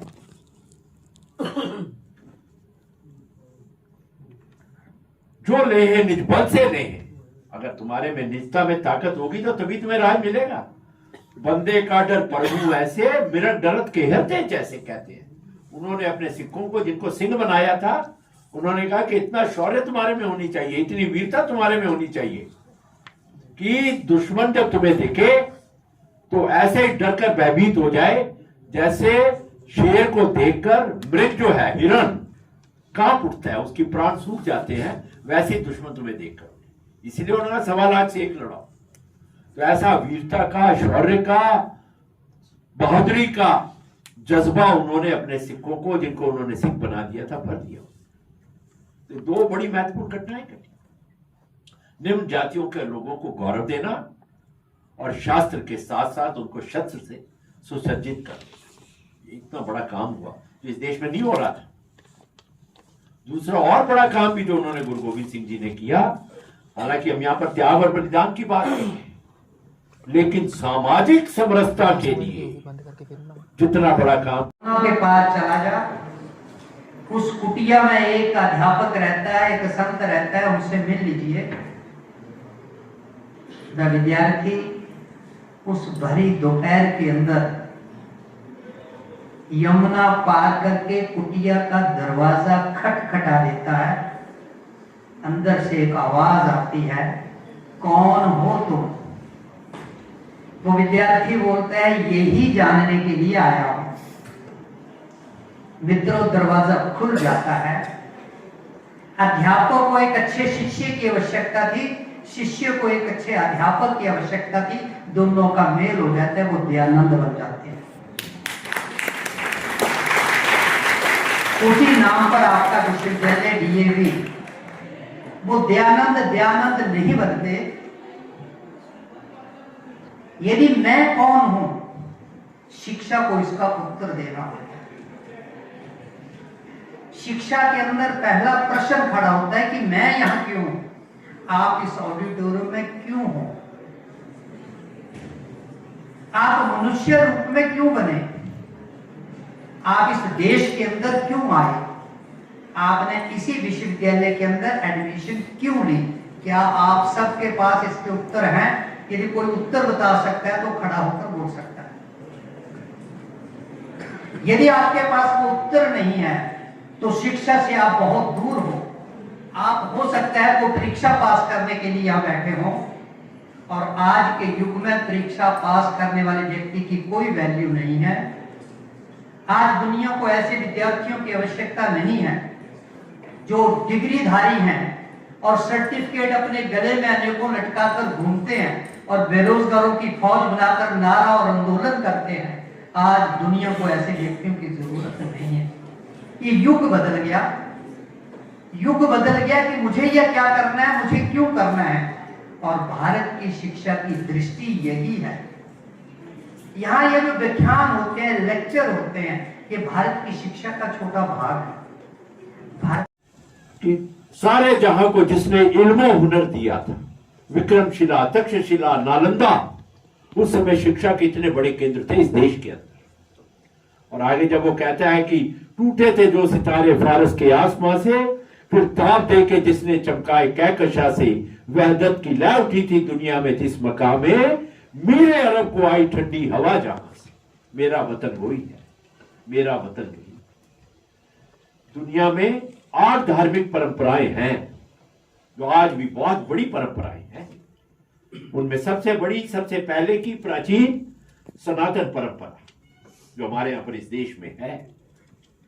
दूसरी जैन परंपरा, बौद्ध परंपरा और सिख परंपरा जो सबसे बाद में आई। ये भारत में जन्मी हुई 4 परंपराएं हैं। और उसी तरीके से 4 दूसरी बड़ी धार्मिक परंपराएं, ईसाइयत की परंपरा, क्रिश्चियनिटी, इस्लाम, जुडाइज्म यहूदियों का धर्म, और ज़ोरास्ट्रियनिज्म जो पर्शिया में जन्मा पारसियों का था। ये 4 दूसरी परंपराएं बड़ी, इस्लाम, क्रिश्चियनिटी, जुडाइज्म और ज़ोरास्ट्रियनिज्म। शायर इस्लाम को मानता है लेकिन कहता है मेरे अरब को आई ठंडी हवा जहां से। ये 4 धर्मों की जन्मभूमि वेस्ट एशिया, जेरूसलम, मक्का, तेहरान ये रही है। लेकिन शायर कहता है इनको भी जो ठंडी हवा मिली थी, इन परंपराओं को इशारा जो मिला था, प्रेरणा जो मिली थी, वो भारत की भूमि से मिली थी। इतनी बड़ी भारत की परंपरा रही। फिर एक काल ऐसा आया जिसका जिक्र अभी राजेंद्र जी कर रहे थे, अभी बाबा जी से भी जब बात हो रही थी नीचे, उसके बारे में बात हो रही थी कि किस तरीके से 1026, हालांकि उससे पहले भी 700 में देर से को जब चुनौती दी गई, लेकिन 1026 लोगों को मालूम जब सोमनाथ पर गजनी के महमूद ने आकर हमला किया और हमारी संस्कृति को, हमारी सभ्यता को, हमारे जीवन दर्शन को गहरी चोट पहुंचाने का काम प्रारंभ हुआ। और फिर वो 700 साल का काल एक ऐसा रहा, 700 क्या और 900 साल का ही काल हो गया, जब हमारी सारी चीजों को, हमारी संस्कृति को, हमारी सभ्यता को, हमारी धार्मिक परंपराओं को, रस्म रिवाज को, हमारे धर्म को, हमारी पंथ परंपरा को गहरी चोट पहुंचाने के काम हुए। हमारी सहनशीलता, हमारी सहिष्णुता, उसको कमजोरी और कायरता में बदलने का काम हुआ। कुछ समय पहले हमारे पूज्य सरसंघचालक जी ने भी इस बात को कहा था कि हिंदुस्तान शब्द का पहला प्रयोग गत 1000 वर्षों में किया प्रथम पर गुरुदेव गुरु नानक देव जी ने, जब उन्होंने उसमें लिखा, गुरु ग्रंथ साहिब में उनकी वाणी दर्ज है, खुरासान खसमाना किया हिंदुस्तान डराया, आपे दोष न देई करता जमकर मुगल चढ़ाया, ऐती मार पे कुरलाने ताकि दर्द ना आया।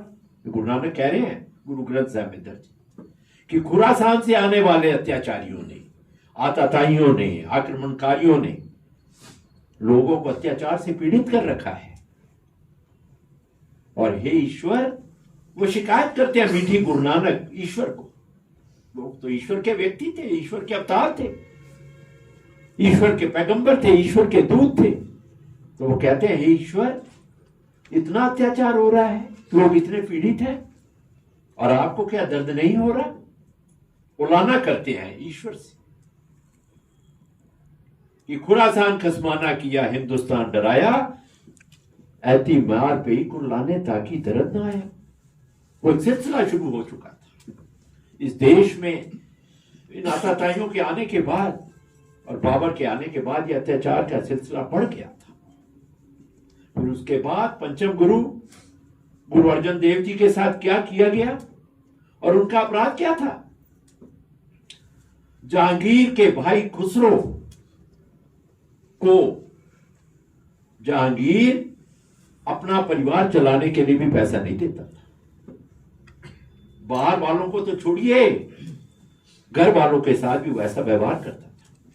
और खुसरो रोता हुआ, उसको परिवार चलाने के लिए पैसा नहीं मिल रहा, तो वो रोता हुआ गया वहां गुरु अर्जुन देव जी के पास और कहा कि मेरे साथ तो ये हो रहा है, मेरे को परिवार चलाना मुश्किल है, मेरे को जलील तो किया ही जा रहा है, मेरे को थोड़ा सा पैसा भी नहीं दिया जाता जिससे मैं अपना परिवार चला सकूं। और उस काल में रामधारी सिंह जी दिनकर लिखते हैं संस्कृति के 4 अध्याय में, रामधारी सिंह जी दिनकर ने बहुत सुंदर विवरण दिया है सारी परंपराओं के संस्कृति के 4 अध्याय में। उसमें लिखते हैं कि उस समय गुरु अर्जुन देव जी ने, संत थे, महापुरुष थे, 5वें नानक थे, उन्होंने 5000 रुपए उस समय के अंदर खुसरो को दिए मदद के लिए। और ये बात जब जहांगीर तक पहुंची तो जहांगीर का गुस्सा तो बहुत बढ़ गया कि मैं जिस भाई को पीड़ित कर रहा हूं, सजा दे रहा हूं, निग्लेक्ट कर रहा हूं, इग्नोर कर रहा हूं, उसको गुरु अर्जुन देव जी ने 5000 रुपए दे दिए। इतना सा अपराध था। और फिर इस देश ने जहांगीरी न्याय, कुछ लोग तथाकथित धर्मनिरपेक्ष ताकतें कहती है कि जहांगीर का न्याय तो बहुत मशहूर था।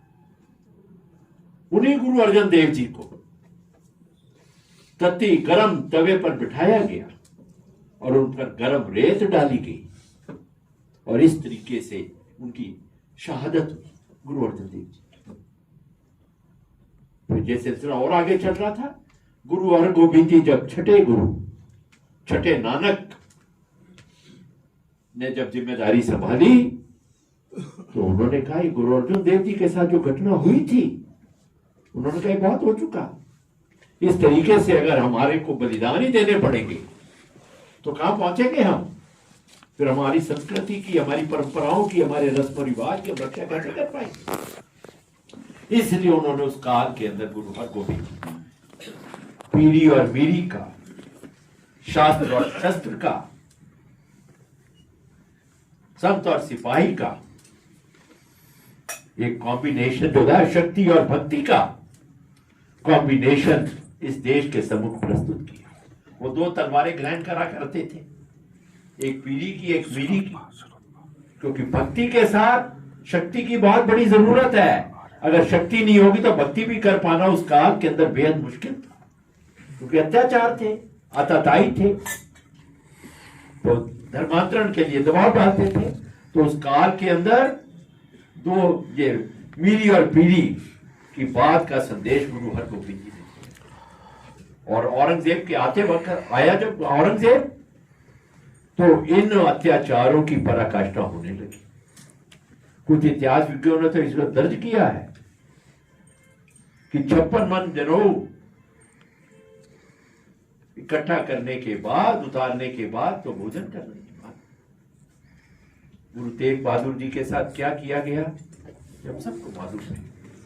हिंद की चादर के पास किस तरीके से अत्याचार करने वालों से पीड़ित, जबरन धर्मांतरण की चुनौती देने वाले से पीड़ित आनंदपुर साहिब में जब वे लोग पहुंचे कश्मीर से, भाई सतीदास जी, मतीदास जी, दयाला जी, और उनको आग्रह किया, उस इतिहास को अब में से समझा। इस देश का बच्चा बच्चा जानने लग गया किस तरीके से फिर यहाँ पर दिल्ली के अंदर उनको यहाँ पर शीशगंज पर कैसे आए, वो सब आपको मालूम है, और क्या उनके साथ किया गया ये भी आप सबको। गुरु गोविंद सिंह जी 9 वर्ष के थे, और भाई जैता जी वहां पर जब शीश लेकर गए गुरु तेग बहादुर जी का, तो वहां पर ये जो वातावरण बना था, एक वो कवि ने तो कहा भी है, चलो चलाई हो रही, जब गुरु तेग बहादुर जी का शीश 25 नवंबर 1675 को शहीद किया गया उनको, वहां पर एक ऐसा वातावरण बना, अंधड़ आ गया, तेज हवाएं चलने लगी, आंधी तूफान का माहौल हो गया। उस समय लक्की शाह बंजारा ने कितना बड़ा त्याग किया, गुरु जी का तन लेकर। वो किसी ने कहा भी है, चलो चलाई हो रही गड़गड़ बरसे में, लक्की नगाया ले गए, तू खड़ा तमाशा देख। वो तन को लेकर, गुरु तेग बहादुर जी के तन को लेकर जब एकदम अंदर आ गया, तो लक्की शाह बंजारा अपने बेटे नगाइया के साथ उनके तन को लेकर रायसीना पर लेकर, और देखो कितना बड़ा त्याग। सिर्फ उसके बाद झोपड़ी थी अपने घर की, खुद सर ढकने के लिए सिर्फ एक झोपड़ी थी, उसके अंदर उसने गुरु जी का तन को रखकर अरदास कर कर परंपरा मर्यादा का ध्यान रखते हुए उस झोपड़ी को ही आग लगा दी। और इस तरीके से गुरु जी की देह का दाह संस्कार उसने पूरी मर्यादा के साथ किया। और जैता जी गुरु तेग बहादुर जी का शीश लेकर अनंतपुर साहब पहुंचे, और वहां पर जैता जी को तबीर कहा उन्होंने छाती से लगाए गुरु गोविंद सिंह जी ने कि जेता रंगरेटे गुरु के बेटे। उसी समय उन्होंने तय कर लिया गुरु गोविंद सिंह जी कि अत्याचार अब और नहीं सहे जाएंगे, पराकाष्ठा हो गई, और जो है ये बलिदान तो लगातार हम देते चले जाएंगे, लेकिन खड़ा हो गए। इसलिए बहुत ही महत्वपूर्ण जो इस देश की घटनाक्रम का एक बहुत महत्वपूर्ण काम वो हुआ 1699 बैसाखी के दिन, जो खालसा पंथ की सृजना की गुरु गोविंद सिंह। ना केवल वो वीरता के भाव के लिए, लेकिन एक और बड़ा इशारा, एक और बड़ा काम जो उस घटना ने किया इस देश के इतिहास के अंदर। सभी जातियों के, जो निम्न जातियों के लोग भी थे, उनको अमृत छकाकर एक बहुत बड़ी पोजीशन के ऊपर उनको लेकर आए। हस्तिनापुर से, द्वारका से, जगन्नाथपुरी से, लाहौर से और दिल्ली से, इन 5 स्थानों से, देश की ज्योग्राफिकली अलग अलग जगहों से, और फिर उसके साथ साथ अलग अलग जातियों के, जिनमें तथाकथित निम्न जातियों के लोग, उनको लेकर आए और उनको अमृत छकाकर उनको वीर बना दिया। 1.25 लाख से 1 लड़ाऊं, चिड़ियों से मैं बाज तोड़ाऊं, गिद्धड़ों से मैं शेर बनाऊं, तबे गोविंद सिंह नाम का। उनको ऐसी गरिमा दी, ऐसा स्थान दिया कि उनको सरदारी दी उन्होंने, और सरदारी देकर उनको लीडरशिप दी, उनको गुण गरिमा दी, उनको उनमें आत्मविश्वास संचारित कर दिया, उनमें आत्म गौरव संचारित कर दिया। ऐसे काम गुरु गोविंद सिंह जी ने उस समय ये किए और कहा भी उन्होंने, कोई कोकु राज न देहे, जो लेहे निज बल से लेहे, बंदे का डर पर हूं ऐसे, मृग डरत के हृदय जैसे। कि कोई किसी को राज ही नहीं देता है।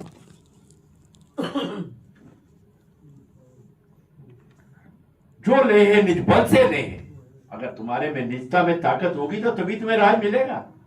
बंदे का डर पर हूं ऐसे, मृग डरत के हृदय जैसे कहते हैं। उन्होंने अपने सिखों को, जिनको सिंह बनाया था, उन्होंने कहा कि इतना शौर्य तुम्हारे में होनी चाहिए, इतनी वीरता तुम्हारे में होनी चाहिए कि दुश्मन जब तुम्हें देखे तो ऐसे ही डर कर भयभीत हो जाए, जैसे शेर को देखकर मृग जो है, हिरण कांप उठता है, उसकी प्राण सूख जाते हैं, वैसे ही दुश्मन तुम्हें देखकर। इसलिए उन्होंने 1.25 लाख से एक लड़ाओ। तो ऐसा वीरता का, शौर्य का, बहादुरी का जज्बा उन्होंने अपने सिखों को, जिनको उन्होंने सिख बना दिया था, भर दिया। तो 2 बड़ी महत्वपूर्ण घटनाएं घटी। निम्न जातियों के लोगों को गौरव देना और शास्त्र के साथ साथ उनको शस्त्र से सुसज्जित करना। इतना बड़ा काम हुआ जो इस देश में नहीं हो रहा था। दूसरा और बड़ा काम भी जो उन्होंने गुरु गोविंद सिंह जी ने किया, हालांकि हम यहां पर त्याग और बलिदान की बात नहीं है, लेकिन सामाजिक समरसता के लिए जितना बड़ा काम कि सारे जहां को जिसने इल्म हुनर दिया था, विक्रमशिला, तक्षशिला, नालंदा, उस समय शिक्षा के इतने बड़े केंद्र थे इस देश के अंदर। और आगे जब वो कहता है कि टूटे थे जो सितारे फारस के आसमां से, फिर ताप दे के जिसने चमकाए कहकशा से, वहदत की लय उठी थी दुनिया में जिस मकाम में, मेरे अरब को आई ठंडी हवा जहां से। मेरा वतन वही है, मेरा वतन वही। दुनिया में 8 धार्मिक परंपराएं हैं जो आज भी बहुत बड़ी परंपराएं हैं। उनमें सबसे बड़ी, सबसे पहले की प्राचीन सनातन परंपरा जो हमारे यहां पर इस देश में है। दूसरी जैन परंपरा, बौद्ध परंपरा और सिख परंपरा जो सबसे बाद में आई। ये भारत में जन्मी हुई 4 परंपराएं हैं।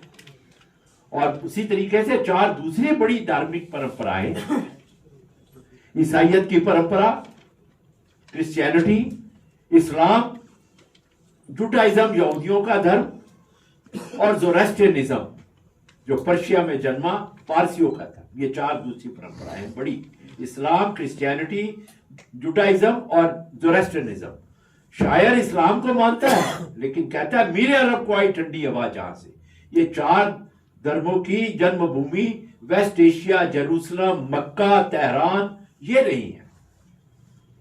लेकिन शायर कहता है इनको भी जो ठंडी हवा मिली थी, इन परंपराओं को इशारा जो मिला था, प्रेरणा जो मिली थी, वो भारत की भूमि से मिली थी। इतनी बड़ी भारत की परंपरा रही। फिर एक काल ऐसा आया जिसका जिक्र अभी राजेंद्र जी कर रहे थे, अभी बाबा जी से भी जब बात हो रही थी नीचे, उसके बारे में बात हो रही थी कि किस तरीके से 1026, हालांकि उससे पहले भी 700 में देर सेन को जब चुनौती दी गई, लेकिन 1026 लोगों को मालूम जब सोमनाथ पर गजनी के महमूद ने आकर हमला किया और हमारी संस्कृति को, हमारी सभ्यता को, हमारे जीवन दर्शन को गहरी चोट पहुंचाने का काम प्रारंभ हुआ।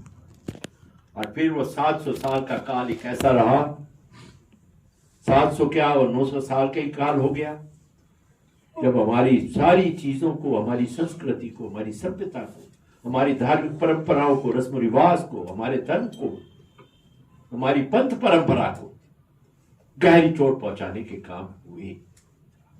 हमारी सहनशीलता, हमारी सहिष्णुता, उसको कमजोरी और कायरता में बदलने का काम हुआ।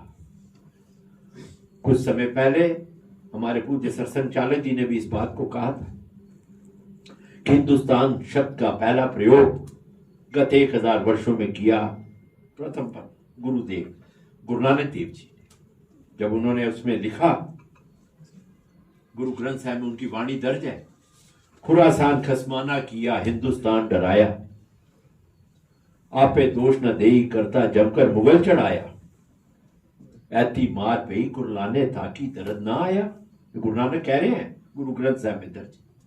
कि खुरासान से आने वाले अत्याचारियों ने, आतताइयों ने, आक्रमणकारियों ने लोगों को अत्याचार से पीड़ित कर रखा है।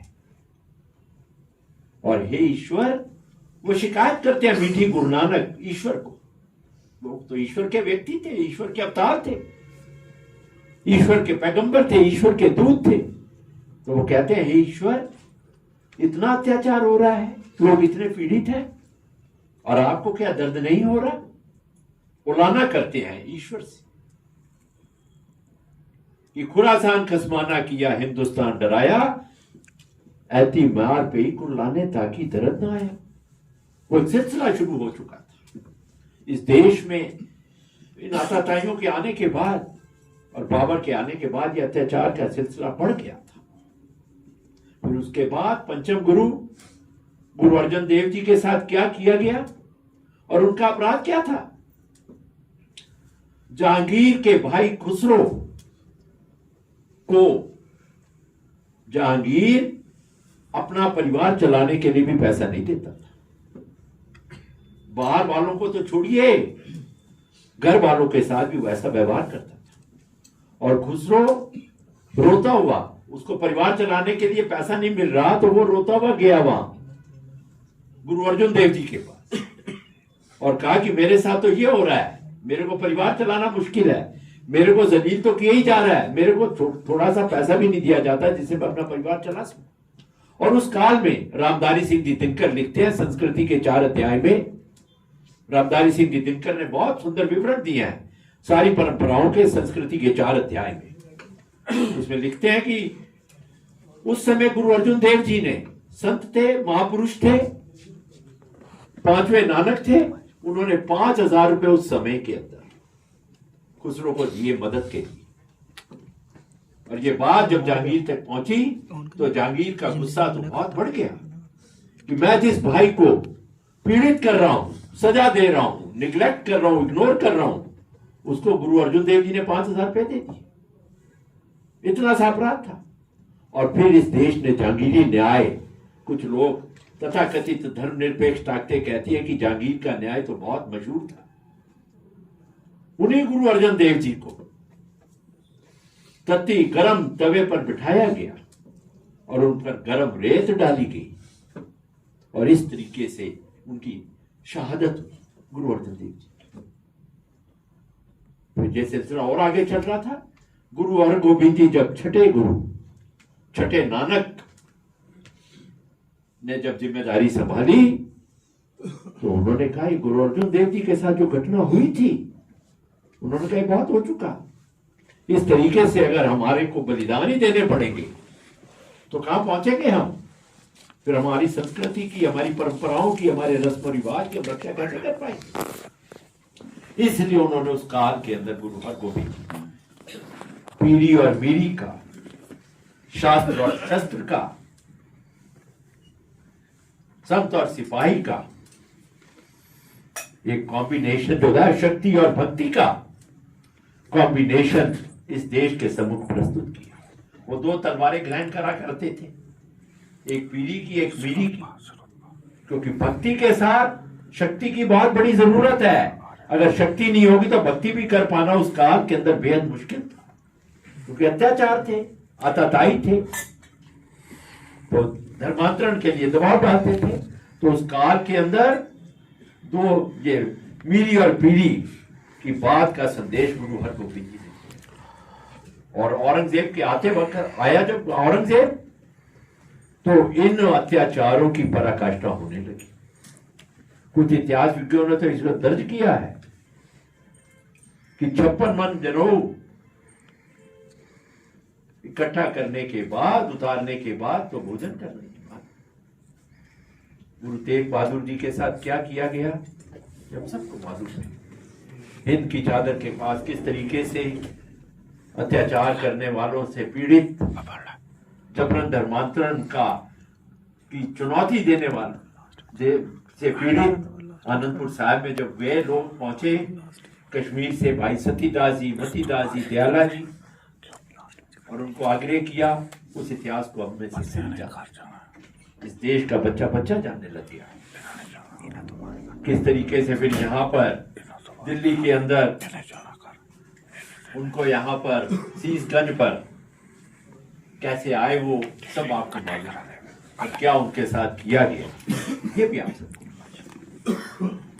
गुरु गोविंद सिंह जी 9 वर्ष के थे और भाई जैता जी वहां पर जब शीश लेकर गए गुरु तेग बहादुर जी का, तो वहां पर ये जो वातावरण बना था, एक वो कवि ने तो कहा भी है, चलो चलाई हो रही। जब गुरु तेग बहादुर जी का शीश 25 नवंबर 1675 को शहीद किया गया उनको, वहां पर एक ऐसा वातावरण बना, अंधड़ आ गया, तेज हवाएं चलने लगी, आंधी तूफान का माहौल हो गया। उस समय लक्की शाह बंजारा ने कितना बड़ा त्याग किया। गुरु जी का तन लेकर, वो किसी ने कहा भी है, चलो चलाई हो रही गड़गड़ बरसे में लक्की नगाया ले गए, तू खड़ा तमाशा देख।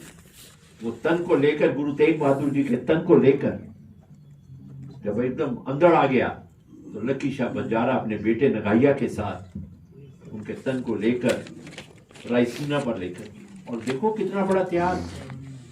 सिर्फ उसके बाद झोपड़ी थी अपने घर की, खुद सर ढकने के लिए सिर्फ एक झोपड़ी थी, उसके अंदर उसने गुरु जी का तन को रखकर अरदास कर कर परंपरा मर्यादा का ध्यान रखते हुए उस झोपड़ी को ही आग लगा दी। और इस तरीके से गुरु जी की देह का दाह संस्कार उसने पूरी मर्यादा के साथ किया। और जैता जी गुरु तेग बहादुर जी का शीश लेकर अनंतपुर साहब पहुंचे, और वहां पर जैता जी को तमीर कहा उन्होंने छाती से लगाया गुरु गोविंद सिंह जी ने कि जेता रंगरेटे गुरु के बेटे। उसी समय उन्होंने तय कर लिया गुरु गोविंद सिंह जी कि अत्याचार अब और नहीं सहे जाएंगे, पराकाष्ठा हो गई, और जो है ये बलिदान तो लगातार हम देते चले जाएंगे, लेकिन खड़ा हो गए। इसलिए बहुत ही महत्वपूर्ण जो इस देश की घटनाक्रम का एक बहुत महत्वपूर्ण काम वो हुआ 1699 बैसाखी के दिन, जो खालसा पंथ की सृजना की गुरु गोविंद सिंह। ना केवल वो वीरता के भाव के लिए, लेकिन एक और बड़ा इशारा, एक और बड़ा काम जो उस घटना ने किया इस देश के इतिहास के अंदर, सभी जातियों के, जो निम्न जातियों के लोग भी थे, उनको अमृत छकाकर एक बहुत बड़ी पोजीशन के ऊपर उनको लेकर आए। हस्तिनापुर से, द्वारका से, जगन्नाथपुरी से, लाहौर से और दिल्ली से, इन 5 स्थानों से, देश की ज्योग्राफिकली अलग अलग जगहों से, और फिर उसके साथ साथ अलग अलग जातियों के, जिनमें तथाकथित निम्न जातियों के लोग, उनको लेकर आए और उनको अमृत छकाकर उनको वीर बना दिया। 1.25 लाख से 1 लड़ाऊं, चिड़ियों से मैं बाज पढ़ाऊं, गिदड़ों से मैं शेर बनाऊं, तबे गोविंद सिंह नाम का। उनको ऐसी गरिमा दी, ऐसा स्थान दिया कि उनको सरदारी दी उन्होंने, और सरदारी देकर उनको लीडरशिप दी, उनको गुण गरिमा दी, उनको उनमें आत्मविश्वास संचारित कर दिया, उनमें आत्म गौरव संचारित कर दिया। ऐसे काम गुरु गोविंद सिंह जी ने उस समय ये किए, और कहा भी उन्होंने, कोई कोकु राज न दे है, जो ले है निज बल से ले है, बंदे का डर परहूं ऐसे, मरद डरत के हृदय जैसे। कि कोई किसी को राज ही नहीं देता है,